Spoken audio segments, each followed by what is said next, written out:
LoveLine, 1 minute warning.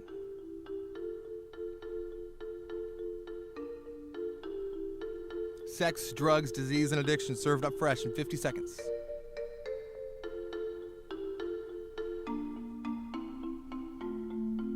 Adam's occasional humor and Drew's plethora of knowledge unleashed in 40 seconds.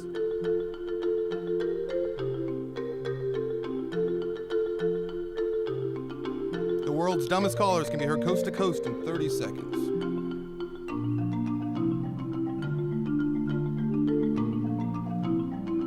And life gets just a little bit better in only 20 seconds.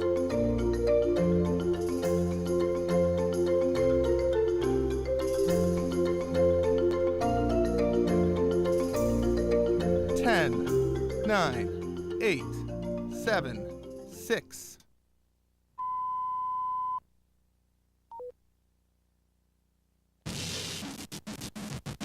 LoveLine is meant for an adult audience. LoveLine may contain sexually oriented content. Listener discretion is advised. Adam Carolla, Dr. Drew. I'm not modeling anymore for the two of you. LoveLine. Yep, it is LoveLine. I'm Adam Carolla. That is Dr. Drew over there. Phone number 1-800-LOVE-191. Fax number 310-854-4455. Dr. Drew is a board-certified physician and addiction medicine specialist. All right.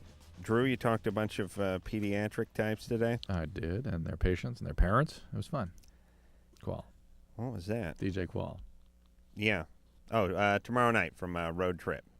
DJ Qual? Yeah. He steals the movie, so I hear on Road Trip. If I went outdoors and saw movies, I would see that one. You don't mean if you go to a drive-in. You mean if you just left your house. That's what I meant by okay. going outdoors, yeah. Although we did get, and Drew, you got this too, Sunday, like a premiere pass to... Mission Impossible? Yeah, I might go to that. Did you leave your pass here like I did? No, I took mine and yours. I just gathered everything up. Ah. So I might go check that out. You want yours back? It's in my car. Sure, why not? Yeah. There's just one. I can take my wife, right? Yes? Or the maid, the mistress, whoever you like. All right. You ready to hop on the phones? Let's go. Yeah, Eve 6, by the way, is going to be in here in just a few minutes. I'm not exactly sure they are. Oh, they're here. All right, we'll bring them in right after the break. What do you say, Ann? Fantabulous. All right. Janie. Yep. You're 16. Yeah, I called you guys yesterday. Mm-hmm. I lost my virginity. Oh, yeah.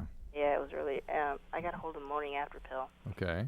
But And he didn't ejaculate, if I remember right, correct? No, he didn't. Okay, Yeah, so. the condom rolled off. Right. Yeah, it was terrible, but I got a hold of the morning after pill, just like you said, and I got kind of happy about taking it, and I washed it down with, like, a lot of liquor. I got happy about taking Not a lot, but, like, I had maybe, like, about half a pint of vodka, and I had, like, a beer. Hold on a second. Why does Janie sound different? tonight. Yeah, like Yeah, a I lot thought that different. too, yeah. Like a guy. Yeah, I thought that too. Doesn't sound like the same person No, it who called in yesterday. No, it doesn't. And washed it down with half a pint of vodka and then a beer. I don't buy it. No, I don't buy it either. No, this isn't the same person we spoke Even to if it were, last night. Even if it were, it wouldn't affect the effectiveness of the pill theoretically, and she had very little risk, such as it was, so it's not a big deal. All right. But certainly something to look into if that behavior were actually what she'd manifested. Janie sounded like a guy tonight. Yeah, she did not sound like that last night at all. I don't think it was Janie last night either. Yeah, I think it was. All right. All right. Interesting ruse, though, listening to a call from the night before and calling back as that person. Appreciate the effort. Give Janie a heads up. Hold on a second. Hey. Hey, I changed it. It sounded a little like this. Yes. Yeah. No. Did you hear that? Wait, listen. Do that again. Do what? Change your voice. Like this? Yeah. It was a girl last night. Now he's a guy. It's a guy tonight. No, for real. I'm a girl. Really? Yeah. Why did you change your voice like that? I don't know. I just had I'm tired, man. You sure? Yeah. Anyway, so you're not. Don't worry about the pill itself. I'm concerned about the drinking behavior at 16. All this is just doesn't sound good. You got to wash the morning after pill down with a half a pint of vodka. Listen, girls should not like vodka. Not at 16. You know, they strictly drink wine coolers and Boone's that's a Farm, good message. Strawberry Yes. wine, Way to go, that Adam. kind of That's nice. stuff. Night Train, that kind of stuff. Cheap wine. Jamie, you shouldn't be drinking. If this is a problem where you can't control it, then look into it. I don't believe it. John? John, Yes. you're 22. Yes. What's up? Well, I was having a conversation with a friend of mine, and they had told me that they'd heard that men can have multiple orgasms without ejaculation, and I was wondering if there was any truth to that, and if there is, where I could find out more information. People are constantly looking for a higher high. You know what I'm saying, Adam? Yeah. That's this tantric sex BS. You're only messing with something that already is good. Doesn't have to get much better. And you're messing with a physiology which is sort of wired to go a certain way in order to avoid irritating your prostate and what other problems that might cause. Well, I mean, are you pinching yourself up at your, what is it, your perineum? Or is that on your penis or under your tongue? No, I think this is the tantric sex Frenulum under the tongue? There's a frenulum. Well, Am I? Hey, John. Yeah. Do they have to put some pressure on their, what is that area there? Well, I'm not sure of what they do. Oh, okay. I've just All right. heard. No, we've heard of it too, but I've never met anybody that can actually do it. What is that area? The perineum. Thank you. And it is not the healthiest thing I can imagine people doing, and it's unnecessary. Again, people looking for higher highs must feel pretty low, pretty empty, if a intimate encounter is not something gratifying enough by itself. Well, I think they're talking about doing it alone, to tell you the truth. Oh, that's nice. Yeah. You know, my definition of, I haven't given it for a while, of the male multiple orgasm. Same boner, different jizz. It's true. Look it up. Hey, Drew, you punched your mic. Yeah, 5 minutes in. Oh, well, to be fair to you, Drew, we are 5 minutes and 42 seconds into the show. You ready to go? That's 56 minutes. All right. Natalie? 20 seconds before the top of the hour. Hi. You're 15? Yeah. What's up? Okay, from the time I can remember, I've always had a thing for older guys. Mm-hmm. Hey, can you turn your radio down, Natalie? Hold on. I'm sorry about that. That's all right. Okay, ever since I can remember, I've always had a thing for older guys. Yeah. Out of 5 partners, one of them was my age. The rest were extremely older. Yeah. You hear that little girl voice? Yeah, something's going on. So I believe it. Yeah.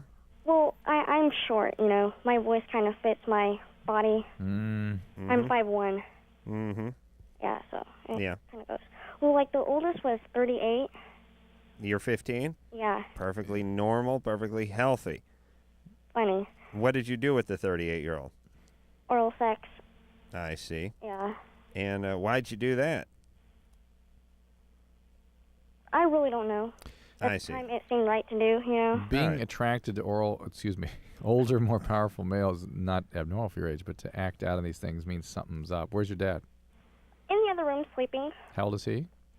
48, I think. And is he alcoholic or anything about him we should know? No. My dad, he's a welder, but he's also a reverend. Adam. Ooh, Reverend Welder. I just, that's a movie of the week. You know what I mean? Preacher with a cutting torch. Yeah, I can just see it now. It's like the old bridge is giving out. Preacher man, bring that acetylene rig over here and shore it up. And as he's hanging under the bridge with his acetylene going, I'm and just thinking the montage. rain coming down and thunder, and he's yelling up at God, "Why do you do this to my people?" Flips the like here's a close-up of the guy with the priest collar on, and then he does that flip that welders do, that jerk with their head, and the mask comes down. Then it sort of cuts to another scene with that mask, flicks it up. He's standing at the pulpit. Yeah. Reverend Welder. I like that. Hey, that's 2 strikes though. If you're in the Adam Carolla book, this is a guy who works with metal and preaches the word. Is he aggressive, man? Who, my dad? Was he ever? No, my dad's very nice. How do you get to be a preacher and a welder? Well, he's like a welder, but like he does marriages and funerals and that type Yeah. of stuff. You know? What religion is he though? Christian? Satanic. I see. He's not one of these guys that got, his papers through a mail order catalog and marries people out on boats in international waters. No. Okay. So why are you so screwed up? I have no clue. I mean, my friends, they've done me with the nickname of Jailbait. Did anyone ever do anything to you? Not that I know of. No molestation, nothing like that? Nope. Nobody ever physically abused you, struck you, or anything? No. And who's this 38-year-old? He was a friend of, like, my cousin's. Friend of your cousin's? Yeah. And how did this happen that you gave him oral sex? What was the situation? Too much gin. Too much gin? Yeah, too much gin. All right, Natalie, you must have alcohols in your family there. Come on. Huh? Who's the alcoholic in your family? I think my grandpa was. And whose dad was that? My mom's. And did your mom drink a lot? No, my mom will not drink alcohol at all. She won't touch it. She won't touch it. She won't smoke cigarettes, nothing like that. That, Adam, that pattern usually will marry an alcoholic. I see. You sure Preacher Welder's not a boozer, too? Or pot? No. I mean, my dad, he drinks beer and stuff like that, but he doesn't smoke pot. How often does he drink beer? Only when he welds. Oh, like when he gets home from work, like during dinner, he'll have one or two, but that's like it. All right, here we go. No, that ain't it. We're just getting into it here. All right. Well, listen. Natalie? Yeah? Your dad's great. You love him? Yeah? Stop humiliating him. How am I humiliating him? He doesn't know about it. Believe me, he feels it in his bones. He communicates with God. Yeah, God tells him. You understand? Yeah, I understand. It's not good for you, Natalie. Come on. Please stop this, would you? Yeah. Okay. It's going to lead to somebody doing something you don't want to do, and it's not healthy for you. You're 15. These are bad choices. Yeah, keep hey, ladies, see if you can keep some of the hard miles off for marriage. You know what I mean? I mean, I don't want to sound too sexist, and I know there's the double standard and everything. No, you'd say the same thing to a guy that was doing weird stuff like that. Nobody expects you to keep your legs crossed and have your hymen while you're walking down the aisle or anything like that. But at least see if you can keep some of the hard miles off. You know, down in the fifth of gin and blowing the 38-year-old guy. 15. You know, at 15. Yeah, just... By the way, that means something, guys. That means something, right? Yeah, and that guy's a saint, too. The 38-year-old. Yeah, oh, yeah. Well, Get her juiced up. Give her some gin. She's 5'1", 15, a capful will do. Jesus Christ. That's what he was... Guys are so heinous. Yes. And listen, I do not trust Preacher Welder Dad. I said, of course there's something spreading the up there. word of God and bonding metal together, 2 strikes. Kelly, Yeah. you're 25. Yeah. I had a question. I have hepatitis C, and I really want to have a baby, but I'm worried about it spreading to the baby. It's a good question. I don't remember. If I remember right, hepatitis C is potentially transmitted during delivery. Really? I don't think it gets across the placenta, but I wouldn't swear to this. But Now, what about any difference with the C-section? Yeah, that's the point. C-section might prevent that. Why? Because you're not getting all those fluids thrust upon you down the birth canal. Is that what happens? Yeah. They pluck you right out? Yeah. So it would only be during childbirth, not during the actual... Well, Kelly, you're quoting me, and I don't remember precisely if that's accurate or not, but I think that's the case. Okay. I have to look it up. I wonder when the first C-section was performed, and it must have seemed like some sort of satanic ritual at the time. That's probably where the first one was performed. Oh, okay. But the first legitimate one, you know what I mean? Like, this chick's 9 months pregnant, we're going to open her belly up and pull the kid out. I mean, it's like, did they use barbaric? Yeah, it's like they used a dagger, and the guys had druid hoods on. And, Bob, more candlelight over here? Can't see what I'm doing. I got some of the goat's blood on her. Wipe that down, would you? I mean, when did it become a practice? I mean, a common practice here in the States, you think? Probably mid-21st century. 20th century, rather. I bet you like 1940s, 50s, and then. Yeah. I didn't hear too much about it before then. You got to remember, the 19th century, women died in childbirth like 20% of the time. Yeah, those are the good old days. Jason? Yes. You're 26. Yeah. I was clean and in a program for 2 years. From what? Just addiction in general. What were you addicted to in general? Everything. Well, yeah. You can sit on hold for a little while longer because We asked you specifically what you were addicted to a couple of times, and the first time we asked you what you were addicted to, your answer was just addiction. Addiction. He's probably loaded right now, though. So all right. Jason, give us the main drug. Drug of choice. My drug of choice. Heroin. All right. And I've recently relapsed, and I'm just at my wit's end. I just don't know what to do anymore. During that 2 years, were you in a program the entire time? Yes. You were actively involved in recovery? I was in a 12-step program, and you were off everything the entire 2 years? Pardon me? You were off everything the entire 2 years? Yes. And what made you go back? Just ordinary life got really monotonous. So you were depressed? Yeah. No, depression. And I don't know. It's just it's hard right now because I look back at my life how it used to be for those 2 years, and things were.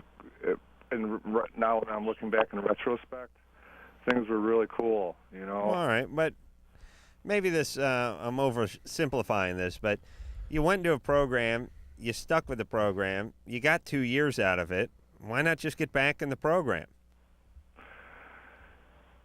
I'm afraid to walk into a meeting again. Yeah, Jason, the one thing I get loud and clear from you is shame. You can't even tell me your drug of choice. You're so ashamed of it. Yeah. Listen, you will be embraced. You have a disease. Everyone in that room has a disease. They understand what you're going through. Well, shame and guilt. Sometimes the counselors don't, though. Shame and guilt do not have a role here. Don't worry about it. You will be embraced. All that's required is a desire to get well. And however you detox the first time, let's go back to that same program and get detoxed, all right? Okay. All right, Jason. I know you didn't need us to tell you that, but it worked. What do you want to do? He was telling you something. Oh, he was? Yeah, 1, 2. 1. Yeah, I was pressing 1. I'm sorry. Jason? Yeah. Yeah, what were you saying? I was just going to say you guys are great, man. Thank you. All right, well, good luck. Don't feel bad. It's part of the disease, and the only thing you feel bad about is not going back. No, and I hold a lot of hope out for a guy like Jason. He stuck with it for 2 years. Done it. That's right. What is the relapse rate for heroin? Yeah, I mean, first time. I mean, I know, like, let's say people trying to quit smoking quit an average of, 5 times or something. What's heroin? I have any relapse or have no success with recovery. I mean, the average heroin addict, before he kicks. Oh, has multiple relapses usually. Yeah, I mean, 3's light, right? Yeah. All right. So you had one, you get the next one over with real quick, and then the third's the charm, right? And he was depressed. You may need to have that treated. That needs to be looked into. Okay. Hey, Drew. Hey, Adam. Knowing that 3 or 4 times is the average relapse time before one sticks, couldn't one just get into a program, then shoot up later that night, and then re-enlist in the program the next morning, and then shoot up that night again? They have to detox them, string them out. Detox them, string them out. Yeah, but couldn't we do that in a course of a week or so? Study what the shortest period of time would be. Get it over with? Yeah. Yeah, that's my strategy. Dave? Yeah? You're 16. Yeah. What's up? I have these bumps on my penis, and they're almost like zits. I wonder what those were. Where are they? On the base of my penis. All the way around? Yeah. Are they zits or are they more like warts? More like what? They're probably the pearly penile papules. Anderson just loves to hear me say that. Look at that. He just lights up. Zits? Wow, I've never seen you look so happy, Anderson. He's got to laugh. Pearly penile papules. Oh what my is God, that? look at He's that got to guy. laugh at something. Yeah. Are you sexually active? No. All right. Well, that's what they is. You can get zit-like things also, but usually they come and go, and they actually have pus come out of them and things. But it's otherwise it's the pearly penile papules. Listen, kids, don't be scared to work on yourself. I've gone to work on myself a few times downstairs, always with relative success. Yeah, you're always backdoor work. Thank you. Mark? Yes, sir. You're 25. Yes, sir. What's up? Well, my wife has been on the Depo-Provera shot for about 9 months, and she's found that it's made her real moody. Yeah. She's had a loss of sex drive and real fatigue. So we're considering getting off that, and I'm considering having vasectomy. My father had a vasectomy, but he had some complications with it. He was having pains and scar tissues, and I was just curious if Dr. Drew knew if that was something that was common. No, it's rare. Rare, but it's like any surgery. There can be complications. There can be complications? Of course, but it's rare. That's rare. You have kids? I have 2. All right. That's enough. Yeah, that's it. We're done. How did you say vagina? How do you pronounce the technical term for the woman's private parts down there? That's positive. Mark? Yes, sir. Yeah. You know the part of the woman Yes. that you put your penis in? Yes, sir. Yeah, so what would be the technical term for that? That is the vagina. Okay. Just checking. Okay. All right, Mark. You'll be fine. All right. It's a layup of a surgery. All right? And the first one when your back's a big one. So you may want to be with a hooker. All right. All right. Yeah, why waste that one on your wife? So was that our parenting threshold questions that we decided? If you pronounce vagina, Yeah. Yeah. I guess it'd be a good question to ask to determine whether or not somebody should get a vasectomy. Yeah. Or though they may pronounce it versectomy. All right, where are we going here, Drew? We're going to break. Oh, he is? Yeah. Let's go. Eve 6 is coming up. Let's break 20 seconds early, right? All right. We'll come back. We'll speak to Alicia, who squirts during And we're orgasm. having a world premiere of music tonight, huh? Yeah, that's a good sell, Drew. We are. Go to the goddamn break? Yeah, let's go.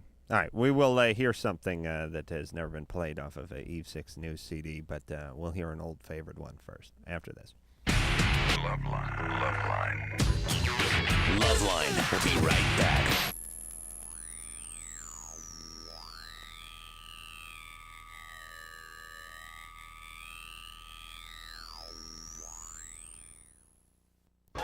The biggest name in club music is back with 24 smash hits on 2 unforgettable CDs. It's the Best of Club Mix from K-Tel Coldfront with #1 dance hits by Tag Team, Christine W., Robin, LaBouche, Moby, and more. 2 CDs, 24 non-stop hits. The Best of Club Mix. Pick it up at Best Buy or at KTEL.com. Oh, there ain't no bugs on me. There ain't no bugs on me. There may be bugs on some of you mugs, but there ain't no bugs on me. Avon Skin So Soft Bug Guard Plus keeps the bugs off and the sun away. Vitamin E and aloe are good for skin. DEET-free formula's bad for bugs. Oh, there ain't no ticks on me. There may be ticks on some of you chicks, but there ain't no ticks on me. For Skin So Soft, talk to your Avon representative or 1-800-4AVON.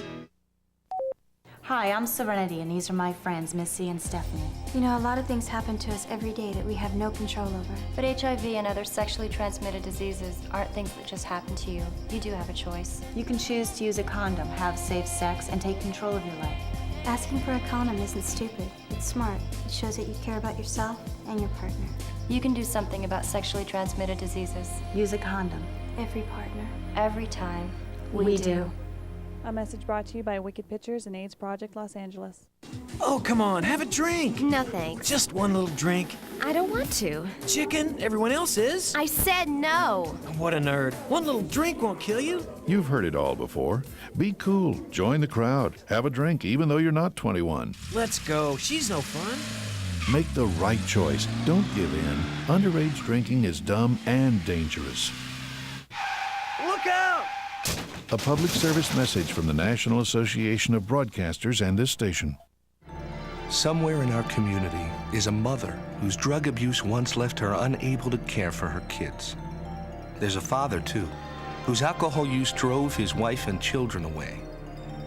There's a boyfriend whose drug use frightened his girlfriend into giving him an ultimatum: get help or I'm gone.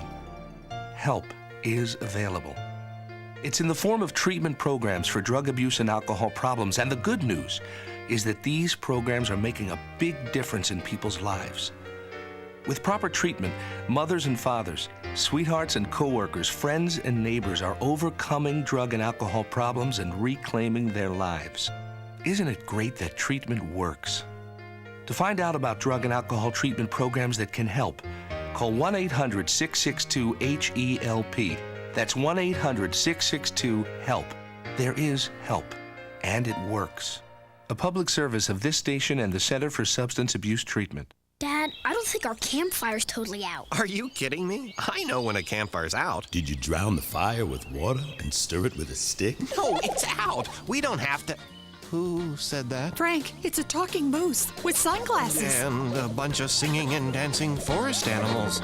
We know we can count on you to do what Smokey says. And when your folks desire to build a fire, Hot, hot. clear brush and branches away, and keep water nearby like you oughta. Okay, I poured water on the fire. I stirred it with a stick. Everybody walked slowly toward the RV. Dad, these are just Smokey's friends. Only you can prevent forest fires. Frank, it's Smokey. Nice hat, Smokey. Want the rest of my peanut butter sandwich? Dad! Visit Smokey at www.smokeybear.com. Brought to you by the USDA Forest Service, the National Association of State Foresters, and the Ad Council.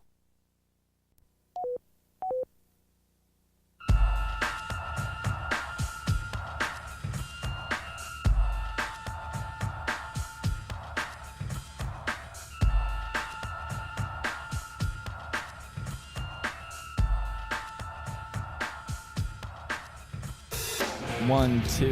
There you go. Yep. Hey, it is LoveLine. I'm Adam Carolla. There's Dr. Drew over there. Phone number 1-800-LOVE-191. Eve 6 is the band tonight. Max, Tony, and John are all here from the band, which is the band.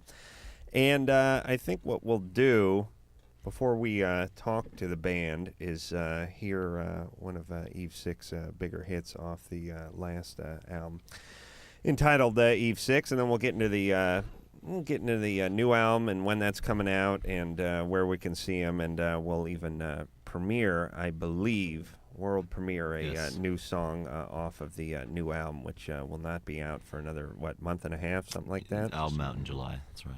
So, let's hear something off the last Eve 6 one. Queued up there, Anderson?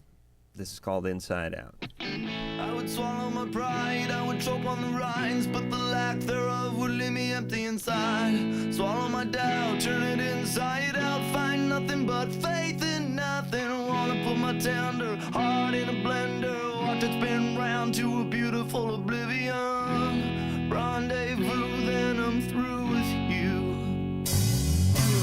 I burn like a wicker cabinet, chalk white and oh so frail. I see our time has gotten stale.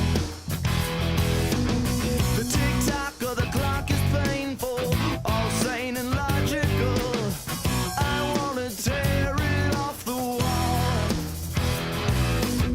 I hear words and clips and phrases, I think sick like ginger ale. My stomach turns and I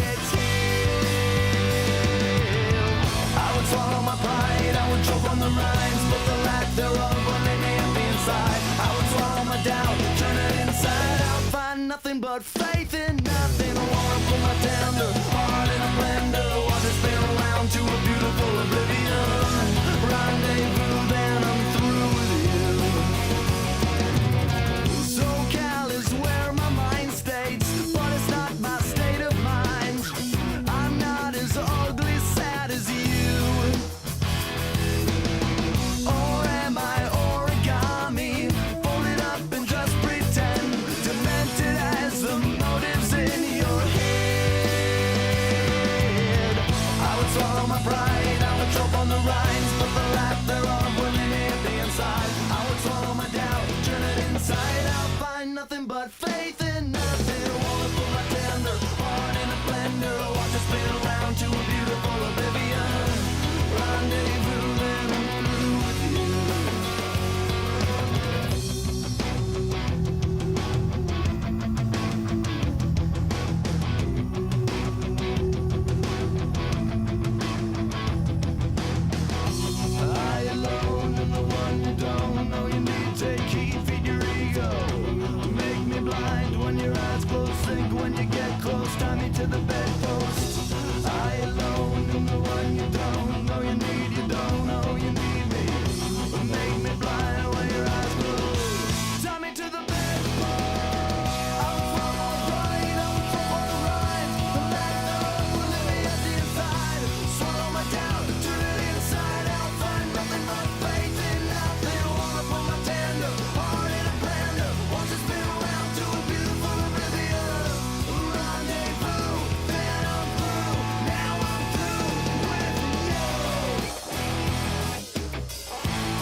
That song has a good ending. You know, there's certain songs where even if they're good songs, you go, they couldn't figure out how to end it. So they just sort of trail off or they do something that doesn't sound quite right. For. But that one has like an ending that works well on that song. Cool. Thank you. And radio DJs can't talk over it either. That's right. Horoscope is going to be the name of the new one out, like we said, end of July, and Eve 6 will then what? Go out and hit the road? Yeah. Just about to hit the road. Yeah, sort of starting this week, actually. First show tomorrow night at the Key Club. For anyone that's interested, all-ages show. Come on down. And is there, I mean, you guys play, you guys are still real young, right? Or real early 20s? Right. And because these guys, and you just stop me if I screw this up, but you guys know each other from high school and got signed early, right? Right. I mean, still in high school? Junior year. John and I, and Tony came into the band after we graduated, and that's when we recorded the first record. And right then, you can trail that off. Yeah, that should have been a fade out. Did you kick somebody out? Sorta. Yeah, and I mean, did you get? I mean, record suits came and saw you and signed you to something while in high school. Yeah, and it was really funny that they signed us because looking back to that show, our drummer at the time was dropping his sticks and we were dropping our picks and we were singing out of key, but they saw something they liked. And I mean, we're talking about 16, 17 years old? Yeah. Man. But then we didn't record the first record until we were 18, I guess. Oh, right after. So, we were seasoned veterans at that prostate point. was swollen. You've given up on life. Men. Parents dead. Sure. Right. Yeah, that's old. 18. Drew, what were you doing at 18? Begging your girlfriend to move out to Massachusetts with you, right? Crying with my... Yeah. You would actually, Drew told me this off the air, but he didn't want me to say it on the air, but during the winters would hump a snowman. Just for true? Yeah. If we needed to, we'd drive in the mountains and do that ourselves to get us through the cold nights. Oh my God. I mean, it's like you've been musicians your entire life, and I guess you've always rock stars. Not I mean, quite. you've always known what you want. I mean, the weirdest, the worst part of life is not knowing what you want to do. not knowing what you want to do, Yeah. or realizing you're doing something you just hate, which is the next thing you do after not knowing what you want to do. Being in school and getting the argument from our parents that you can't count on this, and then bringing up the Plan B idea, and us just being like, no, No way. What was Plan B? I mean, we go to never college? even had one. That's the Go to point. college, I What guess. was Plan B? That's And go to Plan B college. was That's not a. And that's kind of probably what pushed us to to make it. We didn't have a fallback plan, We had no choice really. Right. Yeah. I could remember being like 19, 20, having no idea what I was going to do, and going. I filled out an application to be an ambulance driver. Building closets though in La Crescenta, right? Well, I did install. That was later on. That's when you had a career going. Yeah, that's when I was a carpenter. Big I worked at Always Better Closets in Burbank, ABC Closets, with the Born Again Christians. 18, you had a coffee can in your hand, right? And I was begging. And you were digging. Oh, no, I wasn't digging with the coffee can until I was in my 19. Okay. Yeah, you're way off. 18, you were doing carpet cleaning. Yeah, I was cleaning carpets, yeah. Oh, man, what a time. Oh, I miss those days. Oh, do I miss driving out to the Colony Kitchen in Valencia and getting $6.50 an hour to clean one of those godforsaken hellholes Middle of at the night. 4 in the morning. Well, at least you made yourself a nice meal. Oh, yeah. There's always eaten there before, actually. Oh, let me tell you, when we used to, that was the only thing that was in it for us when we cleaned restaurants is my buddy Ray, we'd do the hamburger Hamlet. I had one right over here in Sepulveda. He'd hop right behind the grill and start firing things up. And he was back there just slinging hash and Did burgers you ever eat going. at Yakky's by any chance? We gotta ask. No, I used. There's talking one on about Alameda and Maine right now, but no, never ate at Yakky's. it's in La Crescenta. Well, my La Crescenta dig was Rocky Colas. Right. It's near that. Rocky Yaki's Cola is very, Cafe. very close to The street Rocky right Cola. below. The Flint Ridge Inn. And La Cabanita. How about the May Lane Motel? Good Mexican food over there. Carbonara. I don't know what the hell I know. it is, People but have told me about that one. Yeah, good yeah. Mexican up there. Right. Alicia, Yeah. you're 29. Yeah. What's up? Well, I just wanted to know, I squirt during orgasm, and I was wanting to know if that was normal, because I've talked to a few other people, and they don't have that. They don't do that, Not everyone has that talent. During oral sex, too? No, I wish, but no.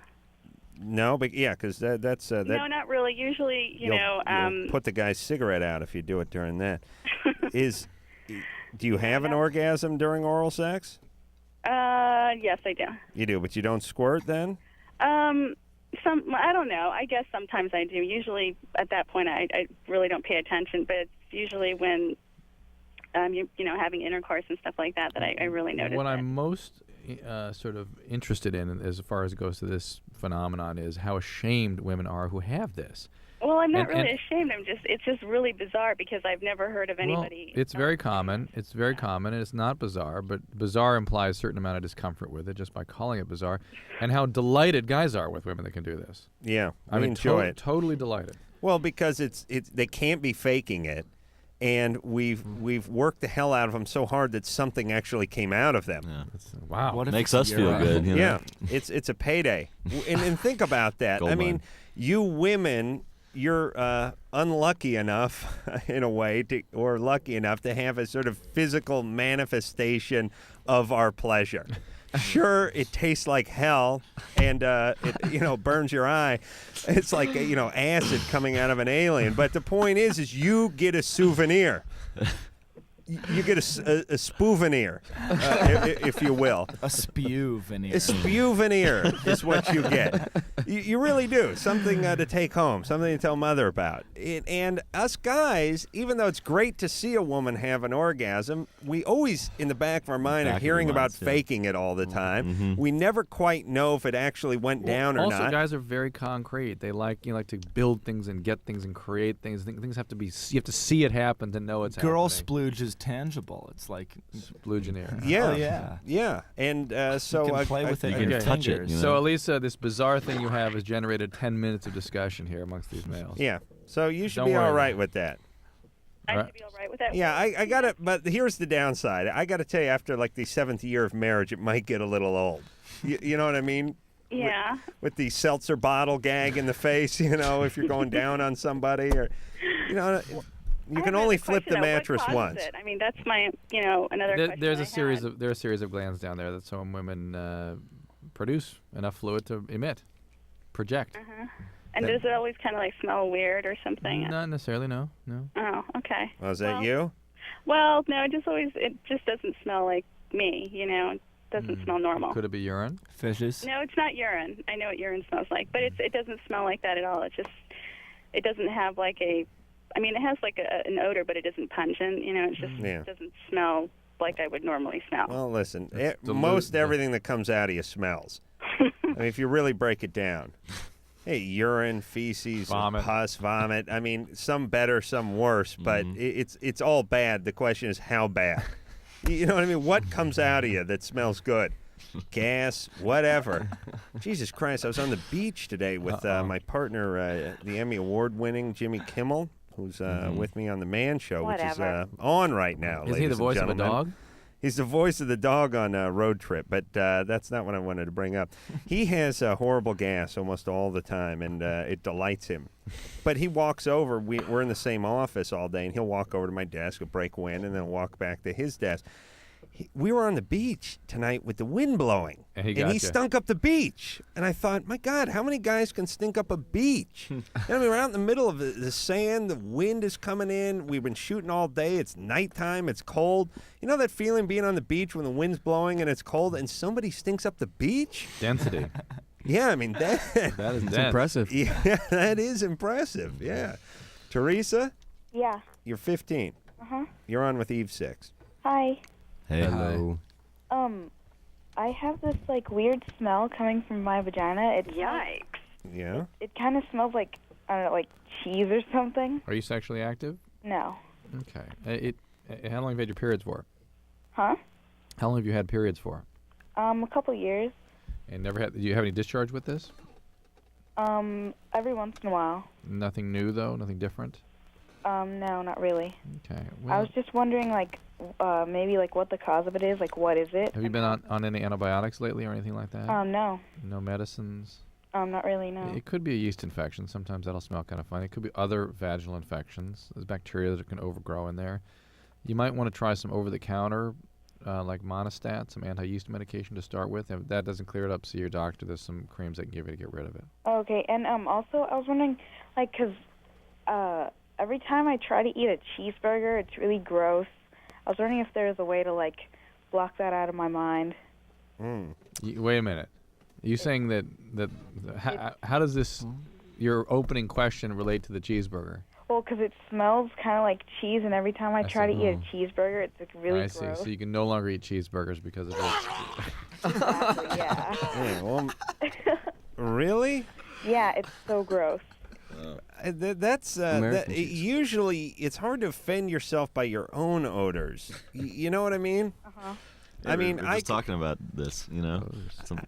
Sometimes, you know, everyone likes their own odors. Yeah. Oh, like them. I waller in mine. I really do. And I don't care what I'm putting out. Hey, if I put out something that smelled like a food, I'd never leave the house. I mean, I wish I had something cheesy coming out of me. Wait, you can't eat a cheeseburger because it reminds you of you? Yeah, it's really gross. Wow, that is... Do I just kind of have to deal with that? Well, how about just getting a regular burger and leaving the cheese off it? I could do that. Yeah, why don't you start there? Okay, thanks. What else? And use the Monistat cream, not on the burger, on yourself. What else? Provolone cheese, maybe too. You putting you putting anything else out scent-wise? No, not really. Okay. All right. Thanks. All right. You know, it is weird that certain smells remind you of things that are good, even if they're bad, or vice versa. I could always remember going in the locker room after playing football in high school, and I'd go like once a month. It would happen. It'd be like, hey, someone ordered a pizza. I smell. So you get real specific in your mind too. Smells like pepperoni and maybe a little pineapple on there. Thin crust, I'd say. And then you turn around, there's a guy standing on the bench taking his jockstrap off right behind him. You think to myself, wait a minute, that's not pizza? I mean, once in a while, there's something funky that smells like something else. But then when it comes back into reality, it's that much more gross than it would have been had it just been the bad smell. Right, right, yeah, because... Truly disgusting, because now you're thinking about pizza and the bad smell. And you've been enjoying it. You were enticed by this. You feel like a whore now. Yeah. Like your nose violated. was violated. Renee? Oh, we got to take a break. I forgot about that. Renee, you're 22? Yes. All right. You were molested by a family member? Uh-huh. All right. Well, hold on. All right. All right. I hate to put you on hold, but we got to take a quick break, and then we'll get with you, all right? That's fine. All right. Eve 6 is our guest tonight. We'll world premiere song off their new CD, which will be out toward the end of July. And we'll also get back with Renee after this. LoveLine, 1-800-LOVE-191. Back in a minute. Well, it's worth hearing.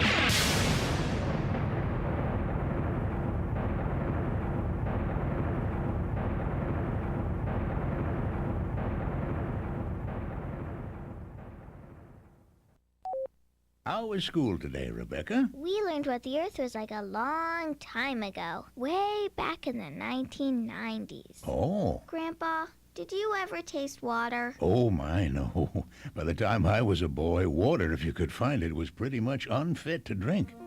But I hear tell, long ago, children used to make lemonade with actual tap water and drink it on hot, sunny days. Really? Yeah, and sometimes they'd fill balloons with water and toss them at each other and laugh, or run through the sprinkler singing and carrying on. And then after a day of playing, their folks would put them in the tub, fill it with water and bubbles, and scrub them till they were squeaky clean. Wow. Why didn't people try to save the water? Well, I guess they didn't think one person could make a difference. Thousands of Americans make a difference every day. For example, over 900 million tons of untreated sewage is no longer discharged into our nation's waters.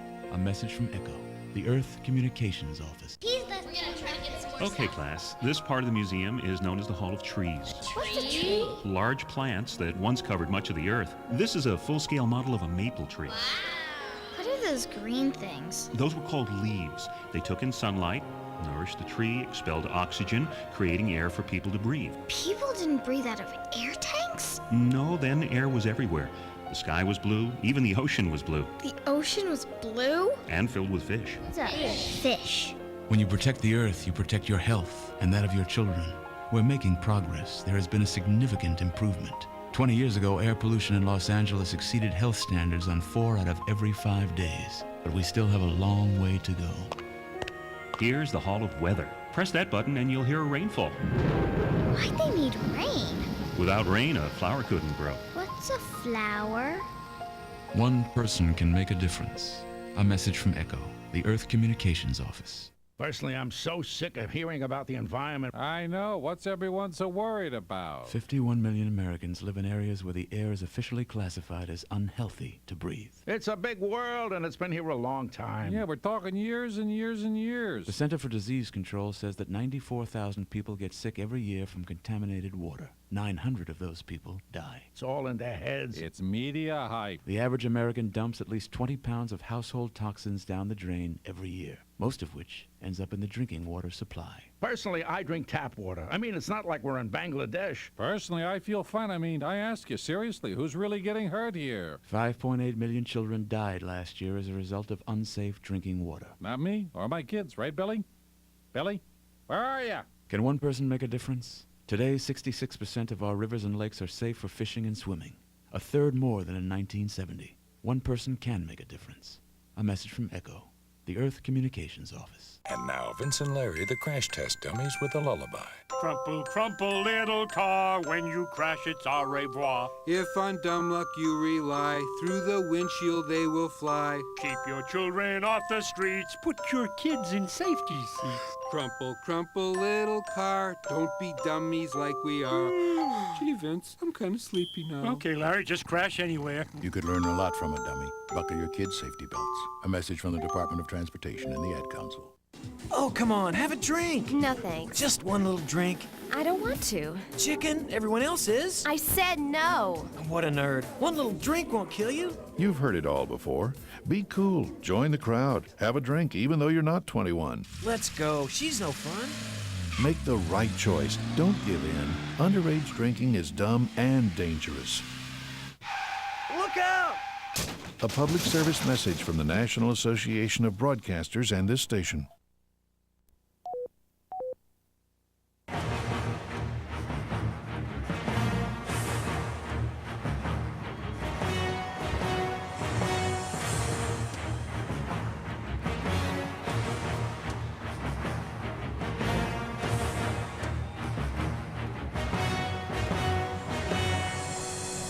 Yep, it is LoveLine. Max, Tony, and John are all here from Eve 6. So is Dr. Drew. Phone number, 1-800-LOVE-191. And when we left off, we were talking to Renee, who's 22, molested by a family member. Yes? Right. Which family member? You guys want to gamble? No. Brother. It's no fun gambling when callers ask us to gamble. Brother.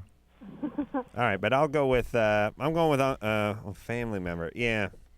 All right, I'm just gonna say uncle. No. Dad? Nope. Brother? Nope. Dog? Nope. I'm out. Grandpa? Nope. Sister? Sister, mom. Nope.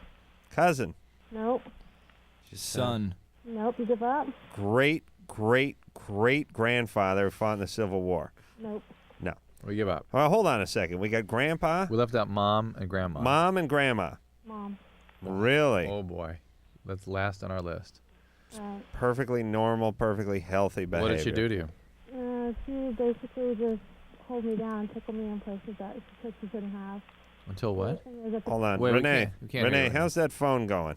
It's fine. It is? We can't hear you. Yeah. No, speak right into it, please. She would hold you down and what? She would hold me down and touch me and tickle me in places that she probably shouldn't. She'd hold. I got the tickle. I got touch. Tickle her in places she shouldn't, I think. Tickle me in like my vagina area and just touch me and like hold me down and whatnot like that. Yeah. How long did that go on? For a long time, probably maybe 7 years. Until you're how old? Till I was probably maybe 13 or so, but she still does it to this day. I mean, she doesn't like hold me down and stuff, but she'll still like grab me in areas and like touch my butt and whatnot. Now hold on a second. Yeah, let's put her on hold and call her back. Okay, something's up here. And it's not molestation. No, it's weird. But every once in a while, somebody calls this show and describes something that was done to them that doesn't seem to have been done to them, or at least not exactly the way they're describing it. I mean, also, it's interesting. She called and said, I was molested. Guess who did it? Right. It wasn't. She wasn't coy about it. She didn't seem to be ashamed about it. I'm not saying she's lying. They're busy hiding it. No, I've dealt with it. I've dealt with it. Right. They're usually denying it. They're not asking us to gamble on it. If they come up front with it, it's like, all right, I had it. Just get out of this way. I've dealt with it. Let's get on with the question, which, of course, they like the guy that tells you how crazy he is. Yeah, it's a little bit of a catch-22. But be that as it may. Well, let's just find out why she's so pissed at her mom. All right, but now she just hung up. Did she just hang up, or are we calling her back? We're trying to get the line fixed. All right, Danielle, you're calling her back? All right, so what do you want to do? Take another call and then get back to her? Quick one. Okay, speak to Clinton. Clinton? What's up? You're 15. What's up? Yeah, I just wanted to let you know that no one's molesting me. No, I sit in class, and during silent reading, I'll notice that I'll be copying my friend's homework or something like that, or doing whatever, and then next cheating, whatever. Yeah, and, however it works. But I'll have a headache, and that headache will last anywhere from 3 to 5, maybe even 10 seconds. And in that time period, I can't see anything, I can't hear anything, and somebody will be touching me, I won't even notice it. And my teacher was yelling at me, saying, "What are you doing?" I didn't know what he was saying. I couldn't see him. He said I was looking directly at him, but I didn't see him or anything. And I just wanted to know what that could have been, or what might be causing it, or something. Well, there's a lot of possibilities. Do you do drugs? No. I mean, I've experienced drugs. I don't do them anymore. Nothing. Did you do them heavily at one time? No.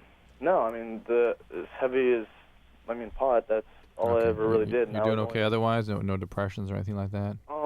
I've had stress, but I don't think it's been that much, because I've had a lot more. It happens every once in a while, but I tried calling. I was up and I thought I'd ask. Are you on any medication? No, I don't remember being. Are there migraines in your family? Not that I can think of, no. Okay. Well, any other symptoms or medical problems for you lately? The only thing I can think of, really, which I don't know what would be relevant, is that I'd come home and I'd fallen asleep really fast. Like I didn't know why. I laid down, and the second my head hit the pillow, I was just asleep and I couldn't wake up. For a few hours. That same day. That same day. I had one. It was mild, but I've had one that's extreme, really, really painful. And all right. Well, you need to see a doctor. Did he answer your question? No, he didn't. In any way, shape, or form? He's having trouble answering lots of my questions. But the possibilities here are sort of as long as my arm. The list of possibilities, Clinton. It's something.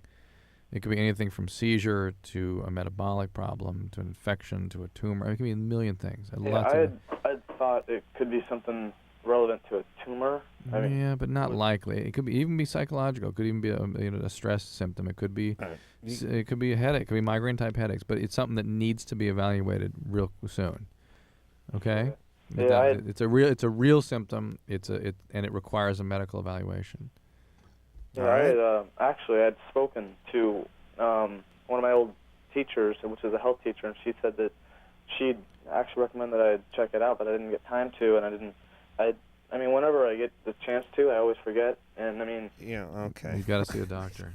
Well, Thank God he got that in. But it may be part of the symptom. Yeah, oh, wait a minute. Somebody, I did talk to someone about it, and you know what they said? Yeah, but the disorganization. I should go see a doctor, but then I said not to. That disorganization may be part of the problem here. Could be. Could also just be, 15. Yeah. The point is go in and see somebody. That's all. And don't talk to your health teachers. I know you look at them as scholarly older people. I look at them as, people that really should have just joined up with the military when they're out of high school. You know what I'm saying? Yeah. You get a little older, you look back on some of those teachers, and you realize what messes they all were. Right. You want to take a little break here, Drew? Yeah. All right. Who are we going to talk to when we come back? Lisa, promiscuous. All right. Hold on. Boy, this is another heavy one. Lisa? Yeah? You've been promiscuous since getting raped in a gas station bathroom. Yes. Oh, boy. Yes. Listen, just going into a gas station bathroom is like being raped. I can't imagine being raped in one. That's rape on rape. She's so upbeat. Yeah. You're pretty jovial about this experience. No, well, Who did it? The Michelin Man? What now? No. All right, hold on a second, Lisa. Okay. We're going to take a break, okay? Okay. And then you tell us what happened and what's going on. I bet it was one okay? of those nice young men in the bow ties that Yeah. run out to your car and check your windshield. Wash your windshield. Or was it the steel-eyed foreigner who throws your change at you and yells, "Die American," while you walk back to your car? The answer when we come back. We'll do that after this. LoveLine with Adam Carolla and Dr. Drew. 1-800-LOVE-191. We'll be right back.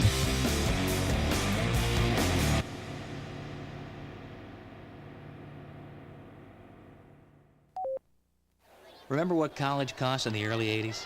Tuition? Yeah, books, typewriter, room and board. Well, yeah, a bundle. Was it worth it? Well, of course. Every penny. And get this, now it's over twice what you paid.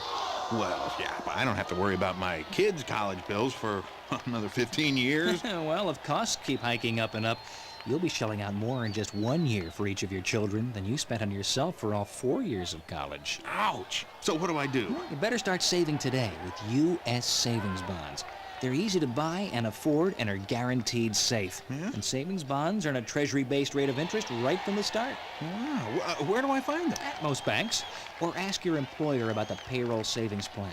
But whatever you do, start saving now, or you'll be... Rooting for a scholarship? Exactly.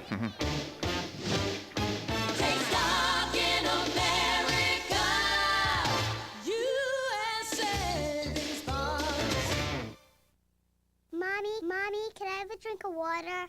Remember the last time you changed your motor oil? You let it flow down a storm drain. It found its way into our waters. So did that paint you tossed in the garbage, as well as those fertilizers you might have used a few too many of. If you think your actions have no effect on our waters, think again. Thank you, Mommy. You can help preserve our waters, not only for your sake, but for hers. Recycle used motor oil, dispose of paint and household toxins properly, practice composting, and use lawn and garden products sensibly. It's a small price to pay to preserve our greatest natural resource, and the reasons for doing so can be just as small. Good night, Mommy. Clean water. If we all do a little, we can do a lot. To find out how to help reclaim our waters, call 1-800-504-8484. That's 1-800-504-8484. Brought to you by the Natural Resources Defense Council, the Ad Council, and the EPA. Oh, come on, have a drink. No thanks. Just one little drink. I don't want to. Chicken, everyone else is. I said no. What a nerd. One little drink won't kill you. You've heard it all before. Be cool. Join the crowd. Have a drink, even though you're not 21. Let's go. She's no fun. Make the right choice. Don't give in. Underage drinking is dumb and dangerous. Look out! A public service message from the National Association of Broadcasters and this station. And now, Vince and Larry, the crash test dummies with a lullaby. Crumple, crumple, little car. When you crash, it's au revoir. If on dumb luck you rely, through the windshield they will fly. Keep your children off the streets. Put your kids in safety seats. Crumple, crumple, little car. Don't be dummies like we are. Gee, Vince, I'm kind of sleepy now. Okay, Larry, just crash anywhere. You could learn a lot from a dummy. Buckle your kids' safety belts. A message from the Department of Transportation and the Ad Council. McGruff here at the airport with some tips that can help make your traveling safer. Pardon me, sir. Hey, aren't you, McGruff, the crime dog. Yeah, I thought I recognized the paws. Where do you keep your wallet? My hip pocket. Well, look over there at that man at the ticket counter. So? The guy behind him in line just bumped him. Yeah? And he could have picked his pocket while the man was talking to the ticket agent. Just like someone could have picked yours while you were looking over there. Oh, gosh. Put your wallet in your front pants pocket or your briefcase. Yeah, really, sure. Another thing, hold on to that laptop computer all the time. Don't put it down. It's too easy for someone to pick it up when you turn your head. Oh, hey, you're just full of good advice. Thanks, McGrath. You're welcome. Just remember, keep your wallet in a safe place. Never leave your bags or valuables unattended, even for a minute. No. Do that and you'll be helping take a bite out of crime. You got it. A public service message from me, McGruff, the U.S. Department of Justice, the Crime Prevention Coalition, and the Ad Council. Dad, can me and Olivia and you take me to the zoo? Kids need dads when they're babies. Daddy, can I tell you a secret? I think there's a monster under my bed. When they're little, when they're teens, when they're young adults. Dad, all my friends stay out till midnight. But sadly, most kids don't have a dad to rely on. Dad, I met the most amazing person the other day, and I was just wondering, how did you know that Mom was the one? Because most dads spend less than 10 minutes a day with their kids. Dad, should I invest in a CD or a mutual fund? And what do you think? Being a dad is real simple. All it takes is time, and it takes a man to be a dad.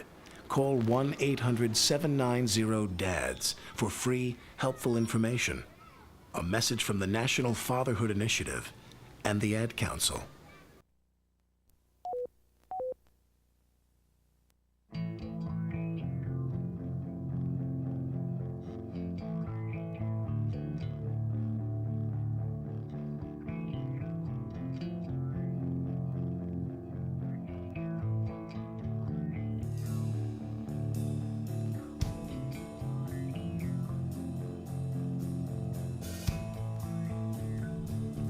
Yep, it is LoveLine. I'm Adam Carolla. That is Dr. Drew over there. Phone number 1-800-LOVE-191. Max, Tony, and John are all here from Eve 6.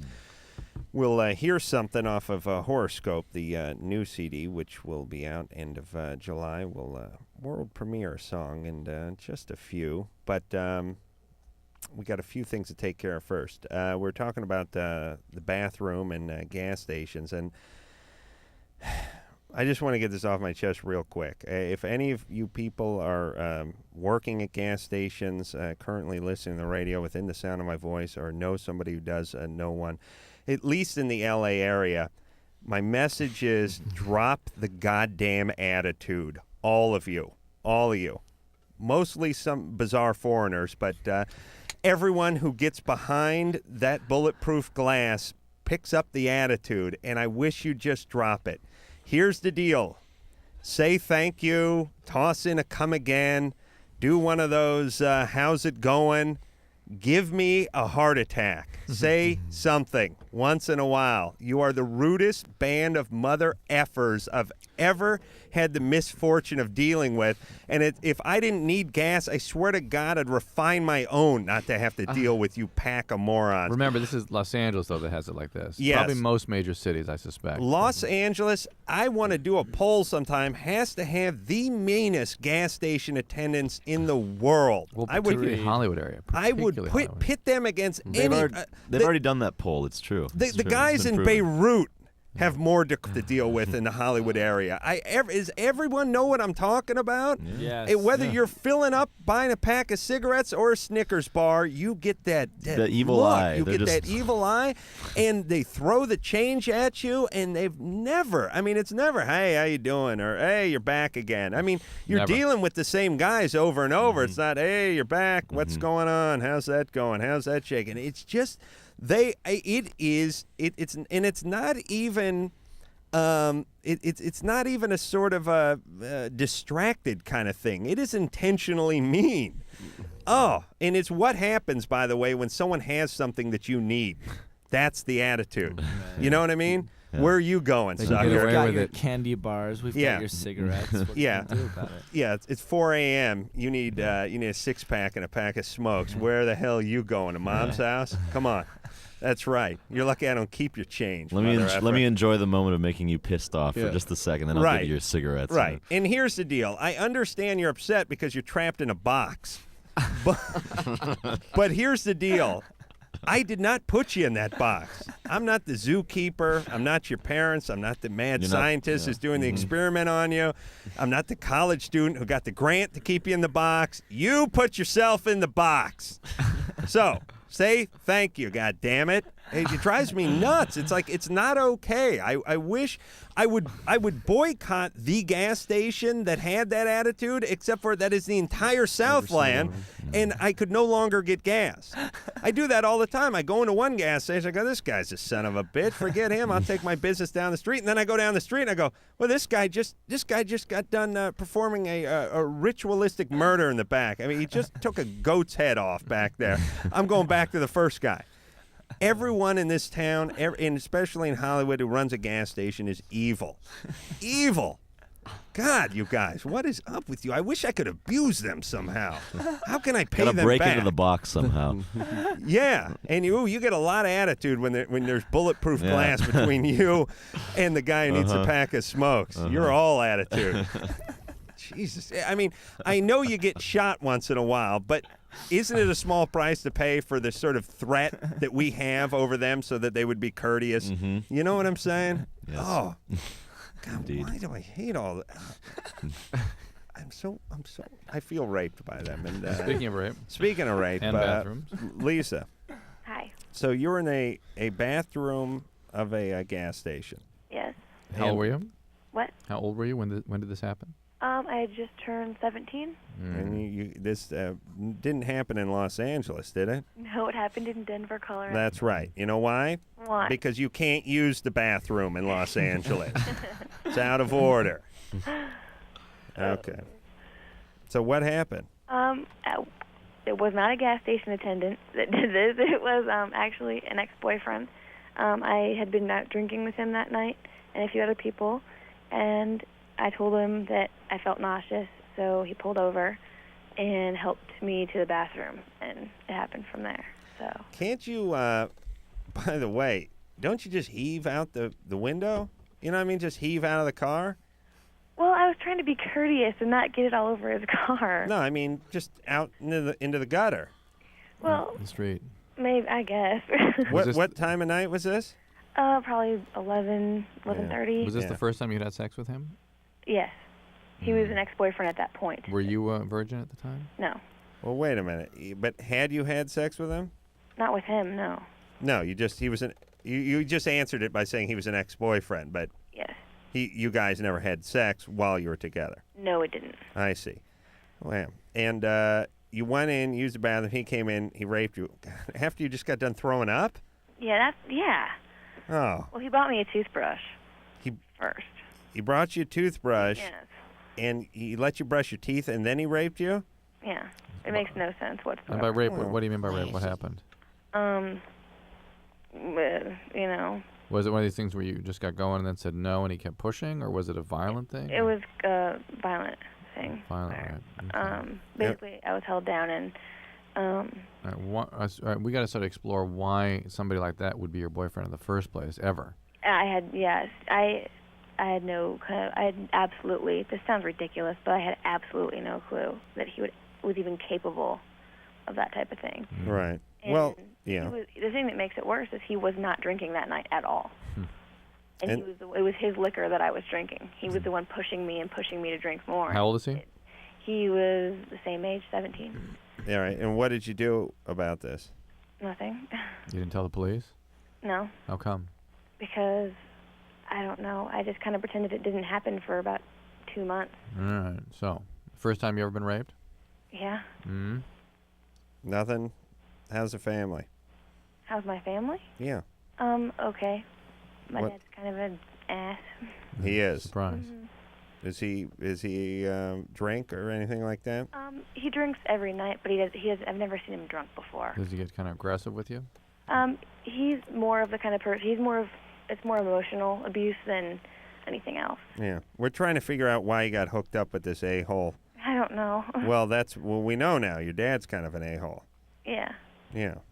All right. So there's nothing we can do about it, or nothing you can do about it right now. I mean, I guess legally. Although maybe you should still report it just to get it on the guy's record so that if and when he tries it again, there's something on there. You know what I'm saying? Yeah. It also sort of helps break that cycle you're in where you're such a good victim.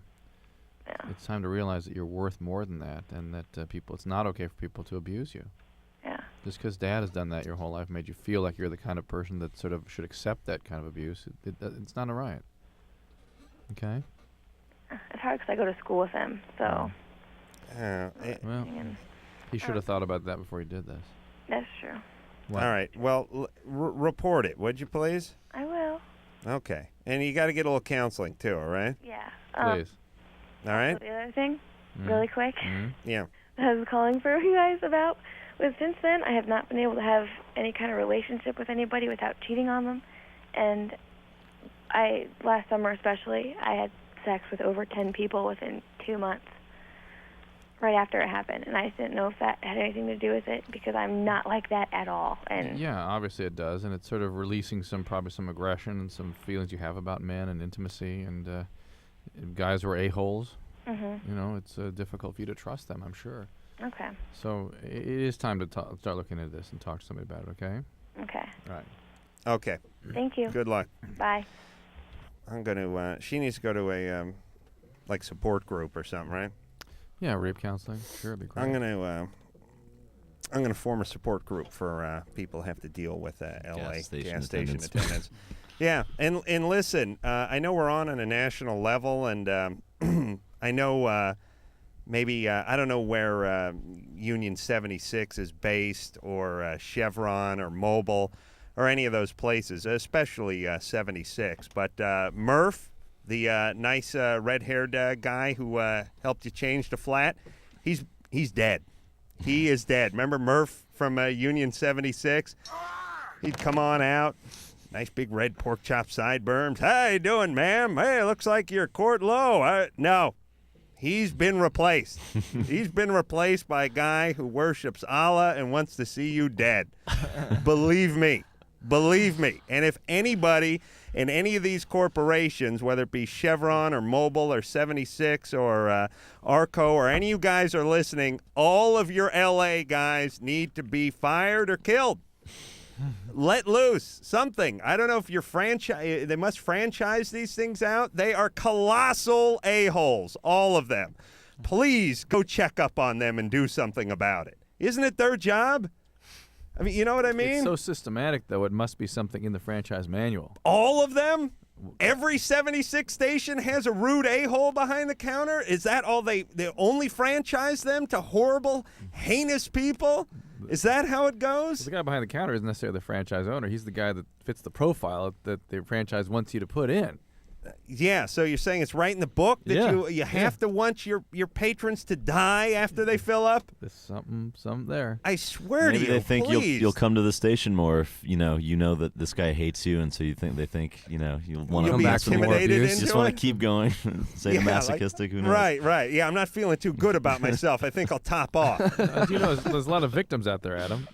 Maybe you're right. You got to perpetuate that victim role, boy, and it's even at the gas station now. Oh my! It's a scheme. It's a scheme. It's all part of a big plan. I'm sorry. It's all coming to an emotional head tonight, but I swear, they're all evil, all of them. You're just not a good victim. You're not good in that role. It's got to be the fumes or something in there. Eric? Yeah. You're 17. Yeah. Well, my girlfriend has this thing called an ovarian cyst. And I was wondering if we were to have sex, if it would affect her anyway. Well, probably not. Ovarian cysts are very, very, very common. In fact, most women get them sometime. Okay? All right. It's just a simple cyst, if that's indeed what it is. Just something left behind by ovulation, basically. True, yeah. We got to talk to Renee. I know. Over here. Well, you've been going heavy, heavy, heavy, and I've been trying to mix it up. Well, don't whack your hand there. Renee? Yes? All right. But we want to get back with you because your mom molested you. Yes, maybe. But what you described doesn't sound like, serious molesting. It sounds like it's sort of open to interpretation. No, it was molesting. And how do you know? Why do you feel that way? Because she would violate me and... She'd put something inside your vagina? No, she never did that. Okay. She would just use her hands near my vagina and on my breasts and whatnot. Would she be trying to arouse you? I don't know. I was very, very young, and I think it happened even before I could remember. Well, I assume the same with my parents, but... Because, I mean, at the point when I was in 4th grade, I was having intimate relationships with people in 4th grade also, and I mean, I would think that in 4th grade I should not know, what that kind of stuff is. Well, that is true, but I wonder if somebody a peer maybe sexually abused you, and then you started sexualizing the experience with your mom. Did your mom...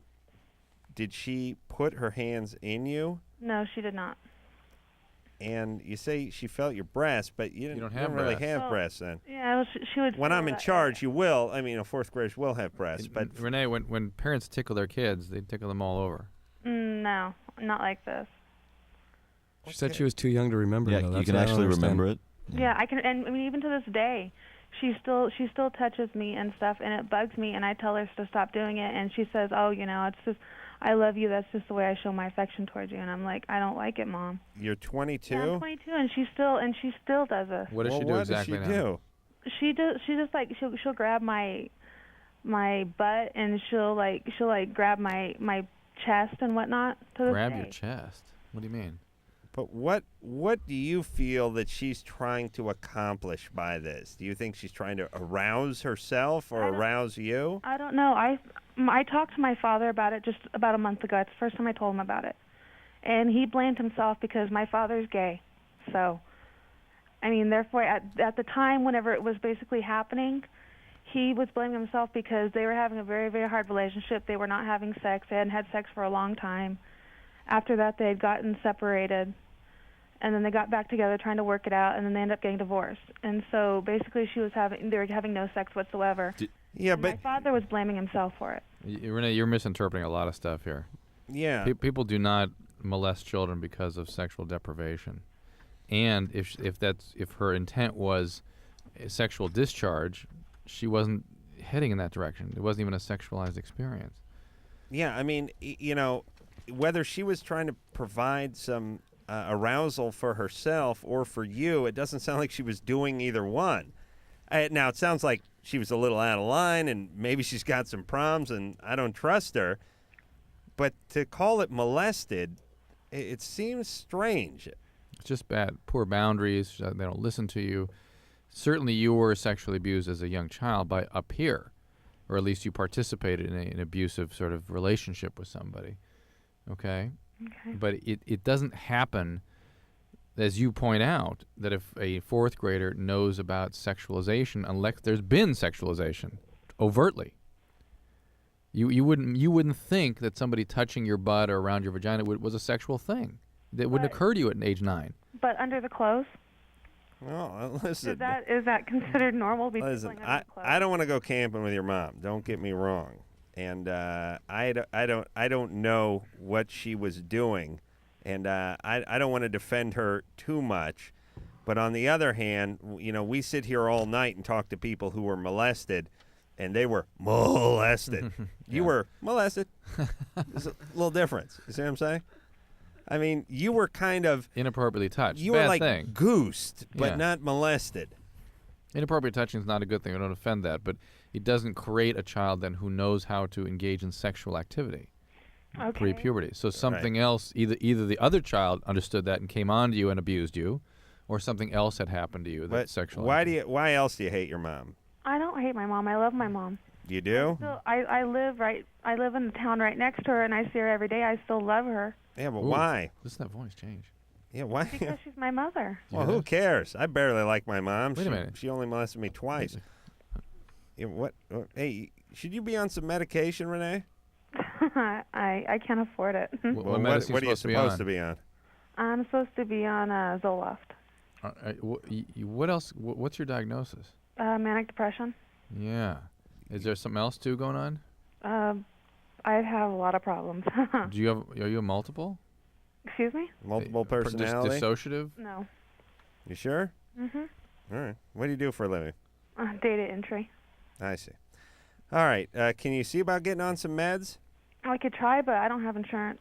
And that's why I want to see if there's something else I could do other than counseling because I can't afford it. You go to, there are bipolar groups out there, and you go to EA, Emotions Anonymous. Okay. Oh, really? And I also have problems along with cutting and out, like self-mutilation. You don't. And I don't know if that has anything to do with being bipolar or not. Not necessarily. Although in acute mania, sometimes that happens. Renee, do you have periods of time where you sort of don't know where you've been or what you've been doing, that kind of thing? No, I don't have that. Okay. I do. It's called the weekend. All right. Hey, Renee. Yeah. Listen, you got to spend less time focusing on your mom and more time focusing on you. In the here and now, yeah. And see about getting into some of these groups, some counseling and all that kind of stuff. You get, I mean, whatever. You get appropriately treated, too. Yeah. I mean, and by the way, don't hang out with your mom so much. All right. You know what I mean? I mean, it's bizarre that she waxes on for 6 minutes about how she was definitely molested by her mother, and she still does it to this day. And then with the next breath says, "I see her every day. She's next town over. We love each other. We love each other. Different voice. And turn into a yes. Yeah, that's weird. Yeah. So turn into that Sybil voice. So. Something's definitely going on there, but I don't think it was the molestation. No. Seemed like she wanted to pin something on her mom, but didn't have anything to pin on her or something. I think there's more than one personality at work. I agree with you. Which is the polar opposite of me, which is... no personality. To be fair, I have half a personality. Come on, Drew. We're playing the Key Club tomorrow. I mean, I don't know. Yeah, why don't we... hey, Anderson, let's hear the new song. What do you say? We go to break a little late. That's all right. Yeah. That's good times. We're already 4 minutes late. We're not 4 minutes. What do you mean we're already 4 minutes late? I'm supposed... We're 10 seconds early. Short song. Yeah. Come on, Anderson. You're the big man. Yeah, that's right. This is the big premiere, though. That's right. It's world premiere. Yeah. Drum roll. There it is. From Horoscope by Eve 6. This one's called Promise.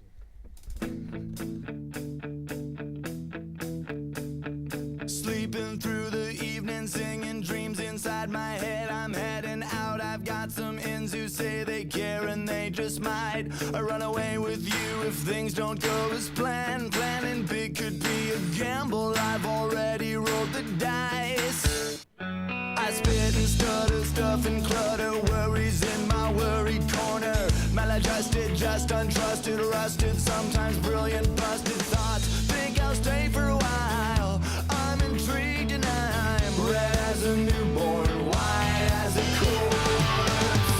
Promise not to try not to with your mind. Promise not to mind if you go your way and I go mine. I promise not to lie if I'm looking you straight in the eye. I promise not to try not to let you down. I am elated, I am all smiles invaded in my man bites dog down with a Spanish name. I am all bone, I'm two-tone, red as a newborn, white as a corpse. I promise not to try not to with your mind. I promise not to mind if you go your way and I go mine. I promise not to lie if I'm looking you straight in the eye. I promise not to try not to let you down, don't let me down.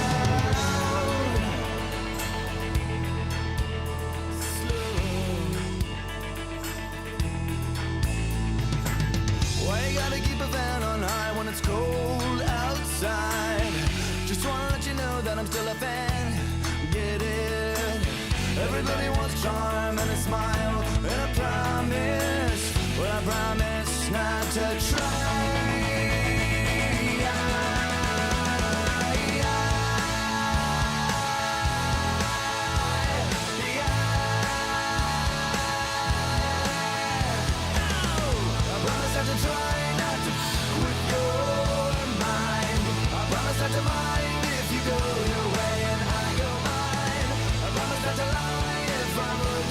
Straight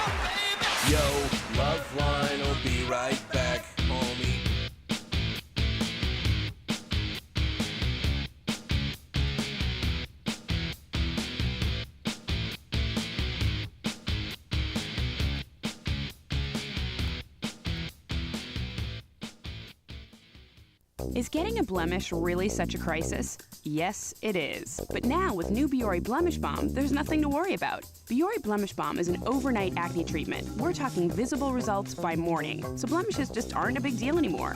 Biore Blemish Balm forms a tiny gel patch to give you continuous treatment all night. You wake up to clearer, healthier-looking skin that's not dried out. There's also new Biore Blemish Fighting Cleanser to help prevent blemishes every day. So say goodnight to that blemish. Biore. Clean, honest. I'm talking to a real-live Geico Auto Insurance customer, Jackie Gelman. Jackie, you filed a claim with Geico. How fast was it handled? It was fast. As fast as a cheetah chasing a frightened antelope on the African plains, Jackie? Well, it was fast. Voila! Claims handled as fast as a cheetah at dinner time, give or take a few antelope. One 15-minute call could save you 15% or more. Call 1-800-947-AUTO. 1-800-947-AUTO. Geico Direct, the sensible alternative. Hi, I'm Serenity, and these are my friends, Missy and Stephanie. You know, a lot of things happen to us every day that we have no control over. But HIV and other sexually transmitted diseases aren't things that just happen to you. You do have a choice. You can choose to use a condom, have safe sex, and take control of your life. Asking for a condom isn't stupid. It's smart. It shows that you care about yourself and your partner. You can do something about sexually transmitted diseases. Use a condom. Every partner. Every time. We do. A message brought to you by Wicked Pictures and AIDS Project Los Angeles. Oh, come on, have a drink. No thanks. Just one little drink. I don't want to. Chicken, everyone else is. I said no. What a nerd. One little drink won't kill you. You've heard it all before. Be cool. Join the crowd. Have a drink, even though you're not 21. Let's go. She's no fun. Make the right choice. Don't give in. Underage drinking is dumb and dangerous. Look out! A public service message from the National Association of Broadcasters and this station. Somewhere in our community is a mother whose drug abuse once left her unable to care for her kids. There's a father, too, whose alcohol use drove his wife and children away. There's a boyfriend whose drug use frightened his girlfriend into giving him an ultimatum: get help or I'm gone. Help is available. It's in the form of treatment programs for drug abuse and alcohol problems, and the good news is that these programs are making a big difference in people's lives. With proper treatment, mothers and fathers, sweethearts and coworkers, friends and neighbors are overcoming drug and alcohol problems and reclaiming their lives. Isn't it great that treatment works? To find out about drug and alcohol treatment programs that can help, call 1-800-662-HELP. That's 1-800-662-HELP. There is help, and it works. A public service of this station and the Center for Substance Abuse Treatment. Dad, I don't think our campfire's totally out. Are you kidding me? I know when a campfire's out. Did you drown the fire with water and stir it with a stick? No, it's out. We don't have to... Who said that? Frank, it's a talking moose with sunglasses. And a bunch of singing and dancing forest animals. We know we can count on you to do what Smokey says. And when your folks desire to build a fire, Hot, hot. clear brush and branches away, and keep water nearby like you oughta. We're all counting on you. Okay, I poured water on the fire. I stirred it with a stick. Everybody walked slowly toward the RV. Dad, these are just Smokey's friends. Only you can prevent forest fires. Frank, it's Smokey. Nice hat, Smokey. Want the rest of my peanut butter sandwich? Dad! Visit Smokey at www.smokeybear.com. Brought to you by the USDA Forest Service, the National Association of State Foresters, and the Ad Council.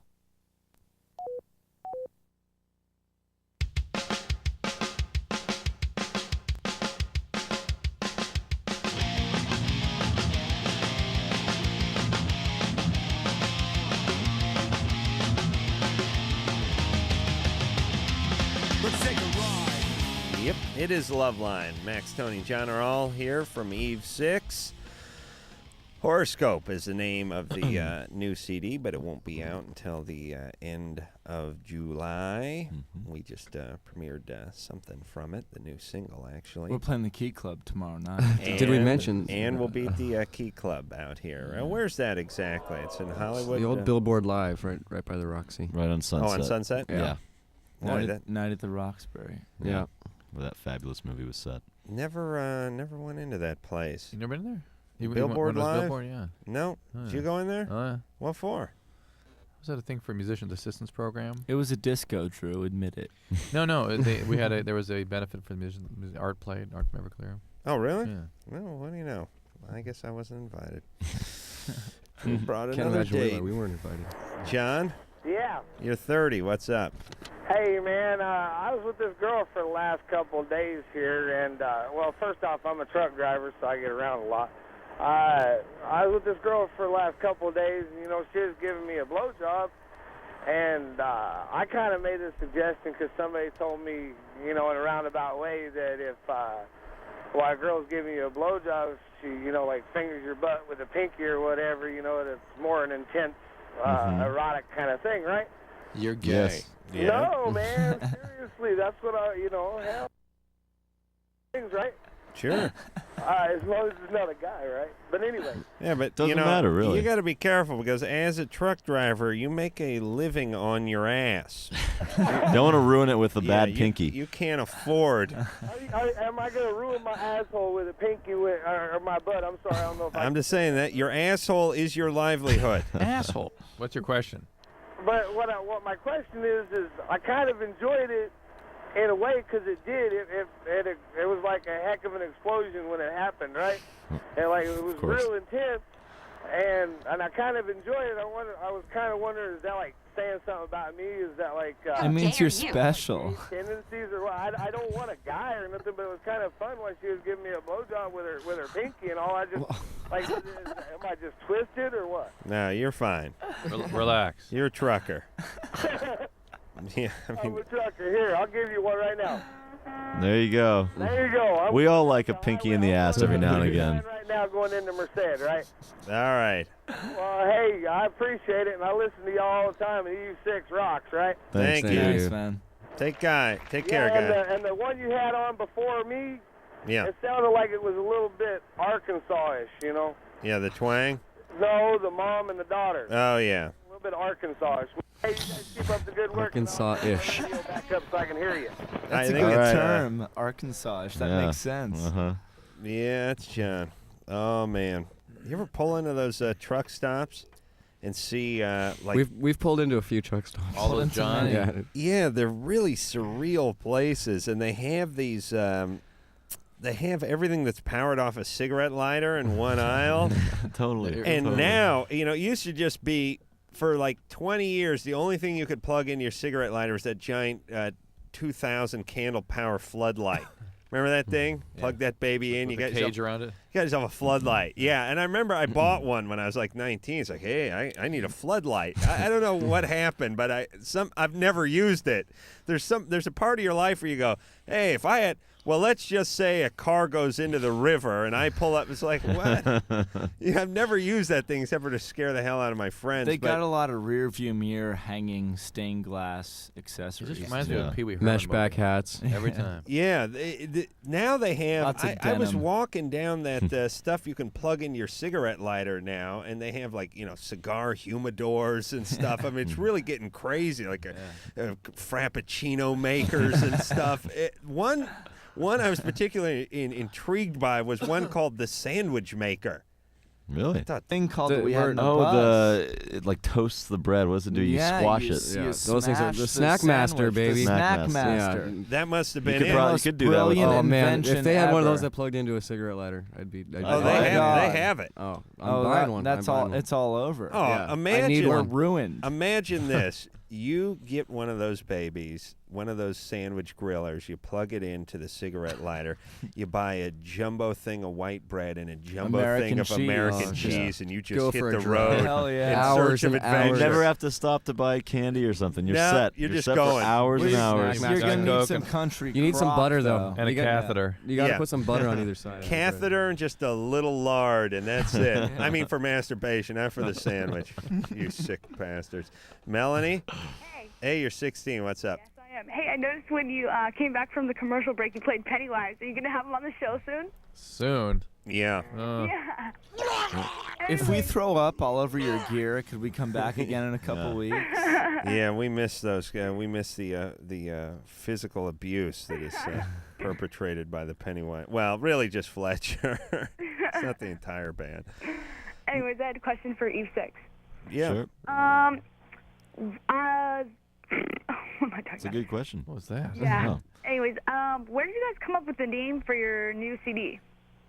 Max, why don't you take that one away? Huh? Kind of a little while back, and the song Sunset Strip Biatch that's on the new record has a line that goes, the horoscope today said things would go my way, so it sort of came from that. And it's a extremely clever play on words. Cool. Yeah. If you didn't know it was clever, now you know. Yeah. Very, very clever. All right, Melanie. It was really good. Where are you calling from? San Francisco. All right. Well, they'll be up that way, I'm sure. Definitely. When they, very soon. Get going on the tour. Cool. All right. All right. Thanks. Take care. Thank you. See it. Eddie. Yes, sir. What's up? What's going on?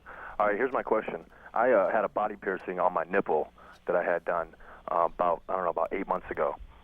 It got infected, and I cleaned it with Bactine and tried to keep it up as much as possible. I took the piercing out. My other nipple is about an 1/8 inch in diameter, and the one I have pierced remained to be about 3/4 of an inch in diameter, and the swelling has not gone down. I went and talked to the body piercer about it, and what he told me is that what happens is after you get a piercing like that, you actually start producing milk, which I thought was kind of strange due to the fact that I'm a male. Is that possible? Or? Yeah, that doesn't quite make sense to me. I'd be much more concerned that you had permanent scarring causing the I've gotten that actually from body piercings, external scar tissue that just kind of grows like ivy. But the piercer said you'd excrete milk. Yeah, men can don't produce. trust them. Yeah, men can produce milk, but I don't see how it would happen without a significant or medically relevant hormone problem. Thyroid condition, prolactin secreting tumors. I want to get back to your other nipple, though. The one nipple you said was 1/8 of an inch? It's about like I'm saying 1/8 of an inch in diameter. The actual show us the diameter. The nipple itself or the areola, the part around it? This versus the nipple itself. This. I mean, it's right, but you said the other one was 3/4 of an inch. Exactly, and it's huge. I mean, this the versus swelling is the not nipple itself. I mean, yeah, because that's that's 3/4.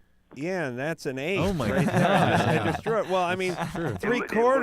It looks crazy. A quarter is 3/4. 3/4. I mean, it's huge. It sticks out. That's the almost nipple, an inch. hold on, who's got a quarter on it? The nipple itself can't be 3/4. That's almost a full inch on the nipple. It's about a 1/2 inch long. I'd say about a 1/2 inch long. Long, and the width of it is 3/4. Wow. That's Is one it big nipple. as wide around as a quarter? No, not as a quarter. No. Well, that's 3/4. Okay, it's about a 1/2 inch in diameter.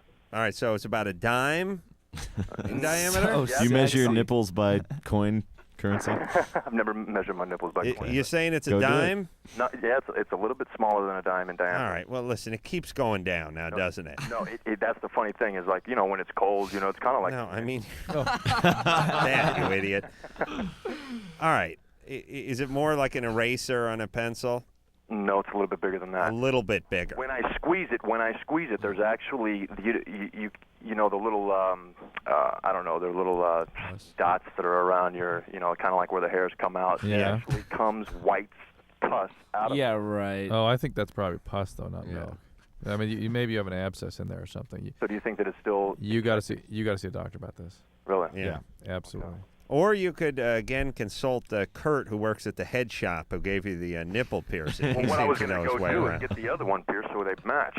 Fantastic. That's a great idea. Yeah, great job. All right, Eddie. Hey, you get a job as a wet nurse. Fantastic.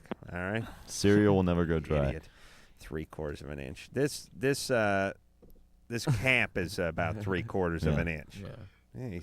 It drives me nuts as an ex-carpenter when people screw up measurements. It really sickens me. Michael. Michael. What's Yeah. up?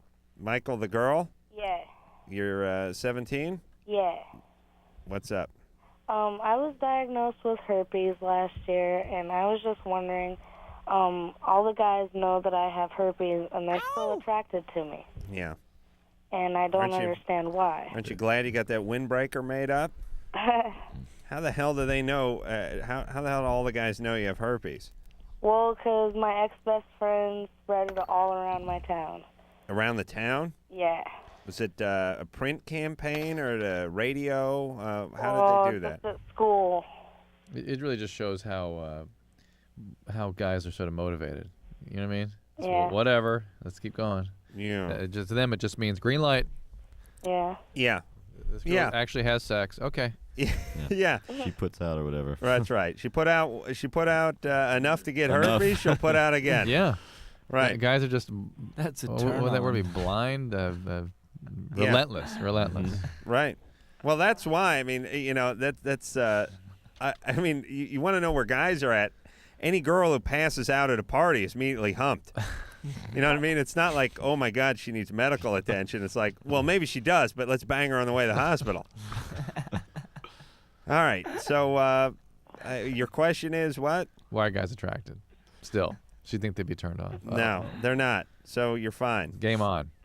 All right? All right. Well, don't have sex with them anyway, but Make sure they wear a condom. all right? All right. All right. Make sure you get Are your you having sex with a lot of guys? No. No? Get your pap smears regularly. Yeah. All right. Okay? All right. All right. Thanks. Yeah, listen, guys, we don't discriminate. We really don't. We discriminate against other races, but not sexually. we don't discriminate. Disease, no herpes? disease. It's Doesn't not that we matter. don't Who discriminate. cares? We're not discriminative. Right. We just game on. Yeah, and don't get us wrong. We'd prefer you didn't have herpes, but it's not going to be a deal breaker. It will not slow the penis it's cool down. if you do. It's no big deal. It's just a little speed bump on the way to intercourse. All right, we'll take a little break. Eve 6 is our guest tonight, and when we come back, we'll talk to Chris, who's violent in his sleep. Yo, LoveLine will be right back, homie.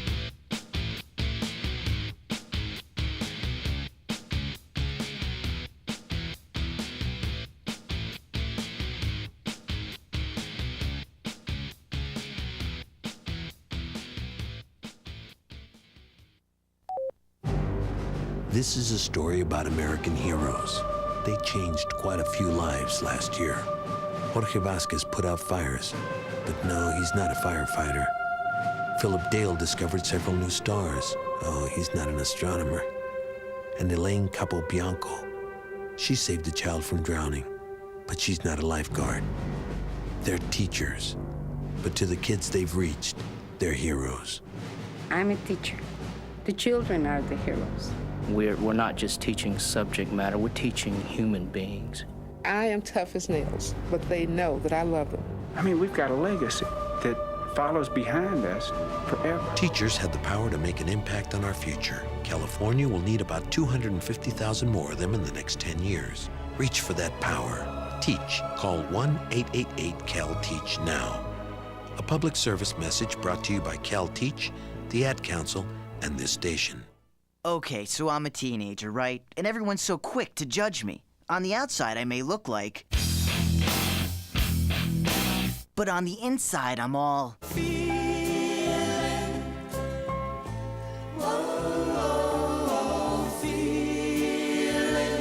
Just because I look like... doesn't mean I act that way. In fact, I'm actually involved in crime prevention. That sounds more like this. It's really a great way to convince adults that while you may be looking, you're really thinking. Call 1-800-722-TEENS to find out how to make your community a safer place for everyone. Get involved, get the number, and call 1-800-722-TEENS. A public service message from the Crime Prevention Coalition of America, the U.S. Department of Justice, and the Ad Council. Evening, folks. I'm Vince. And I'm Larry. We're the Crash Test Dummies. We'd like to entertain you with a little song. Only one thing. We can't sing, but we're here with someone who can, with a song for the little ones. Ray? Mr. Charles? On the big highway of life, there's only one safe place for kids. Backseat, baby. The front seat's not the place to drop out. Put that booties in the backseat. Backseat, baby. Airbags and kids should never meet. I'm here to remind you to put them behind you. Raymundo, do you mind if we try? Oh, look at here.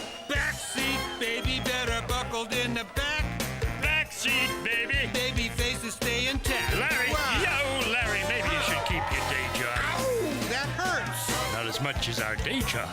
Woo! Backseat, baby. To stay alive even when I drive. You could learn a lot from a dummy. Buckle your kids in the back seat. A message from the Department of Transportation and the Ad Council. Dear Jim, I just wanted to tell you the things I love so much about you. Like your pasty white belly and how it fits in those tight shirts that my friends think you shouldn't be wearing. I love how you do that thing where you mash 4 slices of bread into a massive ball of dough and stuff it in your mouth. That's so adorable. And what about when you tell those same jokes from reruns that you've seen over and over again? They make me laugh every single time. Other guys play sports or go running or do something outside, but not you. You're different. Guys, rest assured you will never in your life meet a girl like this. P.S. I can't wait until we cuddle in front of pro wrestling all day this Saturday. I hear it's a steel cage Texas death match. Get some exercise. Get up. Get out. A public service message brought to you by the Ad Council and the President's Council on Physical Fitness and Sports.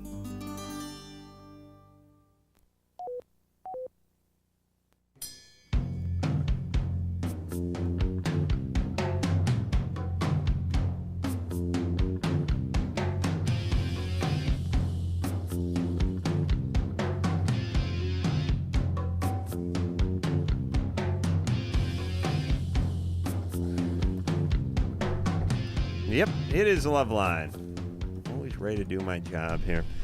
Drew and I got caught chatting in the bathroom. Well, you do your job or complain about your life. Those are your 2 things you're always ready to do. Yes, indeed. Eve 6 is our guest tonight. Horoscope is the name of the CD, and it will not be out for another month and 3 weeks or so. My math is right, but you certainly can wait for it. We will hop back on the phones and speak to Chris. Chris is 14. Chris? Hey. Hey. I just want to say that all you guys there, you rock. All of us? Yeah. All right. Everyone? Yeah. Thank you. I saw Eve 6 in concert like last year, you guys. Nice. Where? Spokane with Third Eye Blind. Sweet. Thank you. Yeah. Spokane is such a nice town.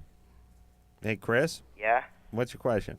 When I sleep, I get like really violent. Like I get cold a lot because I kick all my sheets like off my bed. Uh-huh. And like last year at camp, I like kicked the pole on the side of the bed, so I had like a bruise like all week. You're a pretty tough customer there, Chris. Kicking the pole at camp when you're sleeping? You don't wake up and scream or anything like that, do you? No. Do you ever try to beat anybody up or bite anybody? No. Yeah. All right. So what's the question? Kick your covers around. Yeah. You're active. Yeah, that's all right. Is that it? Is there any way I can like get rid of it? Sports. Well, I do. You do sports? I play soccer, which involves a lot of kicking, but Yeah, you got to play a man's sport. I'm going for football in high school. There you go. All right. Yeah, if you're hurt when you go to bed, you don't move around as much because it hurts, you know? Yeah. Like if you have like cracked ribs, you tend not to flail around as much in your sleep. Hockey. Yeah, hockey's good. Hey, get a good violent sport and get your ass kicked during the day, and you sleep like a baby. I don't get my ass kicked. I kick ass. I see. Well, you No. know, Oh, yeah. He only kicks ass. He kicks pole. Middle of the night. All right, there, Chris. All right. All right. Fantastic. That's it. The beauty of sports like hockey and football is even if you kick ass, you get your ass kicked. Yeah. Sometimes it hurts a little to kick ass. People don't factor that in. That should be a no fear shirt. Sometimes it hurts to kick ass. It always hurts to kick ass. That's why not everybody kicks ass. Yeah. Right. No fear. I always see those no fear shirts always on the fattest guy at Magic Mountain. Totally. The guy's wearing thongs, his ass cracks hanging out of his shorts. He's got a tank top on that says second place is The first loser. He who dies with the most toys still dies. Right. Yeah, losing is not an option. option. It's like, listen, you're losing your hair, you're growing breasts, buddy. You're 85 pounds overweight. I'm not sure what kind of sales job you're doing. The shirt alone's not enough to convince me.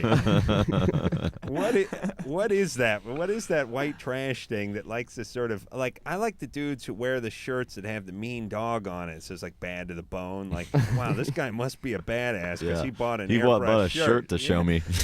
He's telling me on his chest, man. Yeah, he's got a pit bull on there. The best thing is when they couple that with the crazy pants, like the MC Hammer foothill pants, as I like to call them. The pants they got at the gift shop at the Gold's Gym. Right. Yeah, those are nice with the purple tiger stripe on it. That's a class look. And the other guy I like is the guy who's got the pickup truck that has the Bad Boy Club sticker in the back window. The kid Hella lights. Or the kid from what is that cartoon in the L.A. Times? Yeah, Calvin and Hobbes.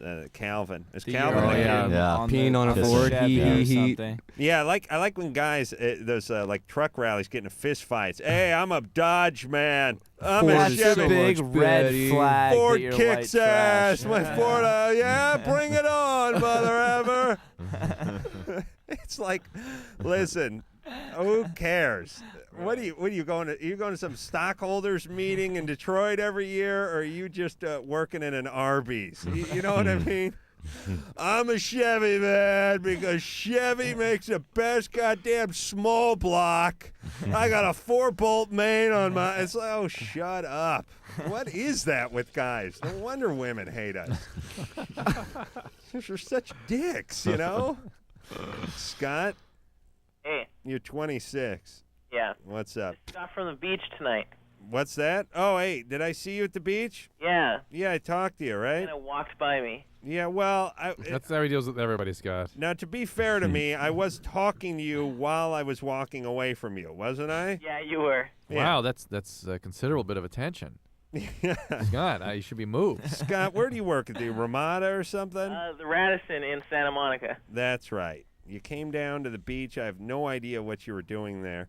Actually, I was just down at the beach to watch the sunset, and then we were driving away, and I wanted to see what was going on over there. So we did the man show, and I said, Adam Carolla, I got to go say hello. Well, it was a delight to meet you, and Scott had mentioned that he listens to LoveLine between, I think it was between like 10:30 and 11 on his ride into work every night. Am I right? Yeah, I do. So I was listening while I was walking away from you. Okay, well, thank you. Listen, I got a question for Dr. Drew. I'm wondering about being in a jacuzzi, if it temporarily sterilizes you, or how does that work? No, it could possibly lower your sperm count, but it does not sterilize you. Okay. All right. That was it. Are you calling from work now, Scott? No, I took the night off. Oh, you did? Yeah, I had to spend some time with my wife. No kidding. No, you're married. God bless her. And you're down at the beach watching the sunset, huh? Yep. All right, go back to work tomorrow, though, right? Thanks, guys. All right. Okay, bye. Yeah, I was at the beach from like 11 this morning until 9:30 at night, and I would see people, hanging at the beach on Tuesday at noon, and I felt like yelling, "Go home, like go do something." What are you doing here? Like people sort of heading out, like hanging, 4 or 5 hours just, and I'm thinking, where are you going? What's going on? What day is it? And it didn't look like this was their one day off. You know what I mean? It looked like I'm hanging. Yep. I'm at the beach. This is the life, yeah. Yeah. That's L.A. Is that L.A.? God, it was. I don't know why. I'm always bothered to see people not working if I'm working. I want them to at least run in place. Strangely, when you're not working, you're bothered by people who are working. Hello? That's true, too, yeah. I guess so. What's that mean? I'm always bothered by everyone. Thank you. You hate everyone, yeah. Brian? Well, listen, especially gas stations. When I don't work, on a day off, I have the quiet dignity to stay home and masturbate, not go out on the beach and flaunt it in front of God and everyone. I masturbate. Thank you, Brian. Thank you. What is up? Well, I got these blisters all over my balls. Uh-huh. And, there's pus in them and crap. Yeah. And, I have a girlfriend. Mm-hmm. And I don't think she's going to like these. I see. And what do you think those might be, Drew? Because we never hear that. I think they're just sebaceous cysts. All right. Yeah. It's not a venereal thing, is it? No, I doubt Nobody gets anything on the nads, right? No, you can get herpes there, but they're not pus then. All right. Let me just check in real quick with Joe. Joe? Hey. Hey, you're 15. Your brother's girlfriend gave you a hand job? Head job, actually. Head? Yeah. Jesus Christ. How old is she? She's 24, so is he. Oh my God. Are you assing me?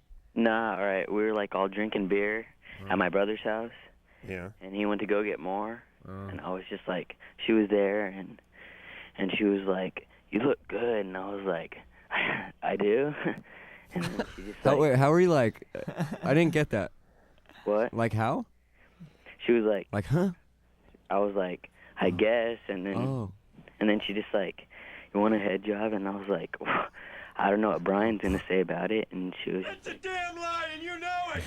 All right. Well, listen. Don't say anything. Don't say anything. She's a keeper, this one, though. She's all class. She was home from finishing school, having a cocktail with the boys. All right, Joe. All don't right. say anything. I don't believe him, but don't say anything anyway. Stay away from her. Oh, my God. All right, we'll take a quick break. We'll be right back. Once again with it. LoveLine. LoveLine with Adam Carolla and Dr. Drew. We'll be right back before you know it.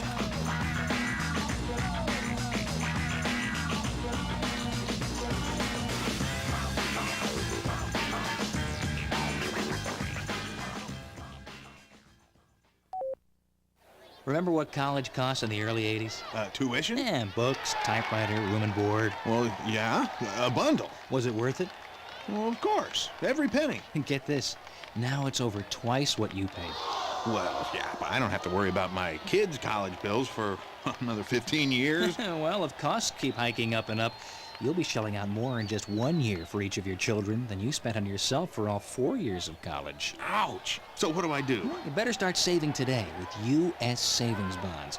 They're easy to buy and afford and are guaranteed safe. Yeah? And savings bonds earn a treasury-based rate of interest right from the start. Wow. Where do I find them? At most banks. Or ask your employer about the payroll savings plan. But whatever you do, start saving now, or you'll be... Rooting for a scholarship? Exactly.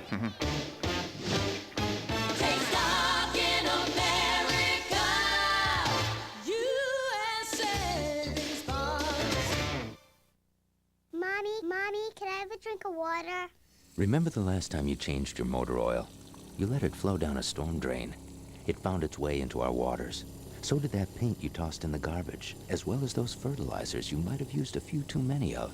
If you think your actions have no effect on our waters, think again. Thank you, Mommy. You can help preserve our waters, not only for your sake, but for hers. Recycle used motor oil, dispose of paint and household toxins properly, practice composting, and use lawn and garden products sensibly. It's a small price to pay to preserve our greatest natural resource, and the reasons for doing so can be just as small. Good night, Mommy. Clean water. If we all do a little, we can do a lot. To find out how to help reclaim our waters, call 1-800-504-8484. That's 1-800-504-8484. Brought to you by the Natural Resources Defense Council, the Ad Council, and the EPA. Oh, come on, have a drink. No thanks. Just one little drink. I don't want to. Chicken, everyone else is. I said no. What a nerd. One little drink won't kill you. You've heard it all before. Be cool, join the crowd, have a drink even though you're not 21. Let's go. She's no fun. Make the right choice. Don't give in. Underage drinking is dumb and dangerous. Look out! A public service message from the National Association of Broadcasters and this station. And now, Vince and Larry, the crash test dummies, with a lullaby. Crumple, crumple, little car. When you crash, it's au revoir. If on dumb luck you rely, through the windshield they will fly. Keep your children off the streets. Put your kids in safety seats. Crumple, crumple, little car. Don't be dummies like we are. Gee, Vince, I'm kind of sleepy now. Okay, Larry, just crash anywhere. You could learn a lot from a dummy. Buckle your kids' safety belts. A message from the Department of Transportation and the Ad Council. McGruff here at the airport with some tips that can help make your traveling safer. Pardon me, sir. Hey, aren't you, McGruff, the crime dog. Yeah, I thought I recognized the pause. Where do you keep your wallet? My hip pocket. Well, look over there at that man at the ticket counter. So? The guy behind him in line just bumped him. Yeah? And he could have picked his pocket while the man was talking to the ticket agent. Just like someone could have picked yours while you were looking over there. Oh, gosh. Put your wallet in your front pants pocket or your briefcase. Oh, yeah, really, sure. Another thing, Hold on to that laptop computer all the time. Don't put it down. It's too easy for someone to pick it up when you turn your head. Oh, hey, you're just full of good advice. Thanks, McGruff. You're welcome. Just remember, keep your wallet in a safe place. Never leave your bags or valuables unattended, even for a minute. Do that and you'll be helping take a bite out of crime. You got it. A public service message from me, McGruff, the U.S. Department of Justice, the Crime Prevention Coalition, and the Ad Council. Dad, can me and Olivia and you take me to the zoo? Kids need dads when they're babies. Daddy, can I tell you a secret? I think there's a monster under my bed. When they're little, when they're teens, when they're young adults. Dad, all my friends stay out till midnight. But sadly, most kids don't have a dad to rely on. Dad, I met the most amazing person the other day, and I was just wondering, how did you know that Mom was the one? Because most dads spend less than 10 minutes a day with their kids. Dad, should I invest in a CD or a mutual fund? What do you think? Being a dad is real simple. All it takes is time, and it takes a man to be a dad. Call 1-800-790-DADS for free, helpful information. A message from the National Fatherhood Initiative and the Ad Council.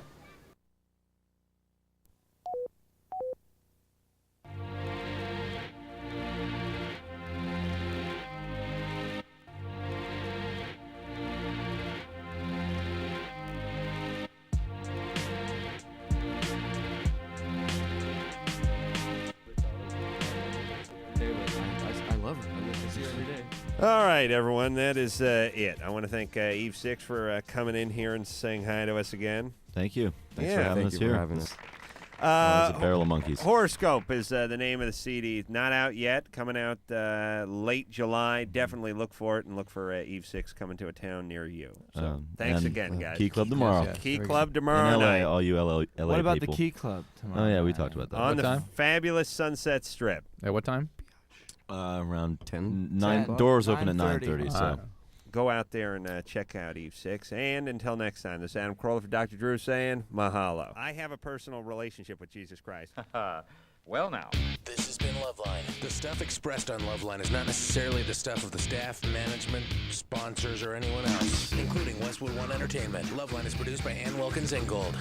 Now, please enjoy these birds.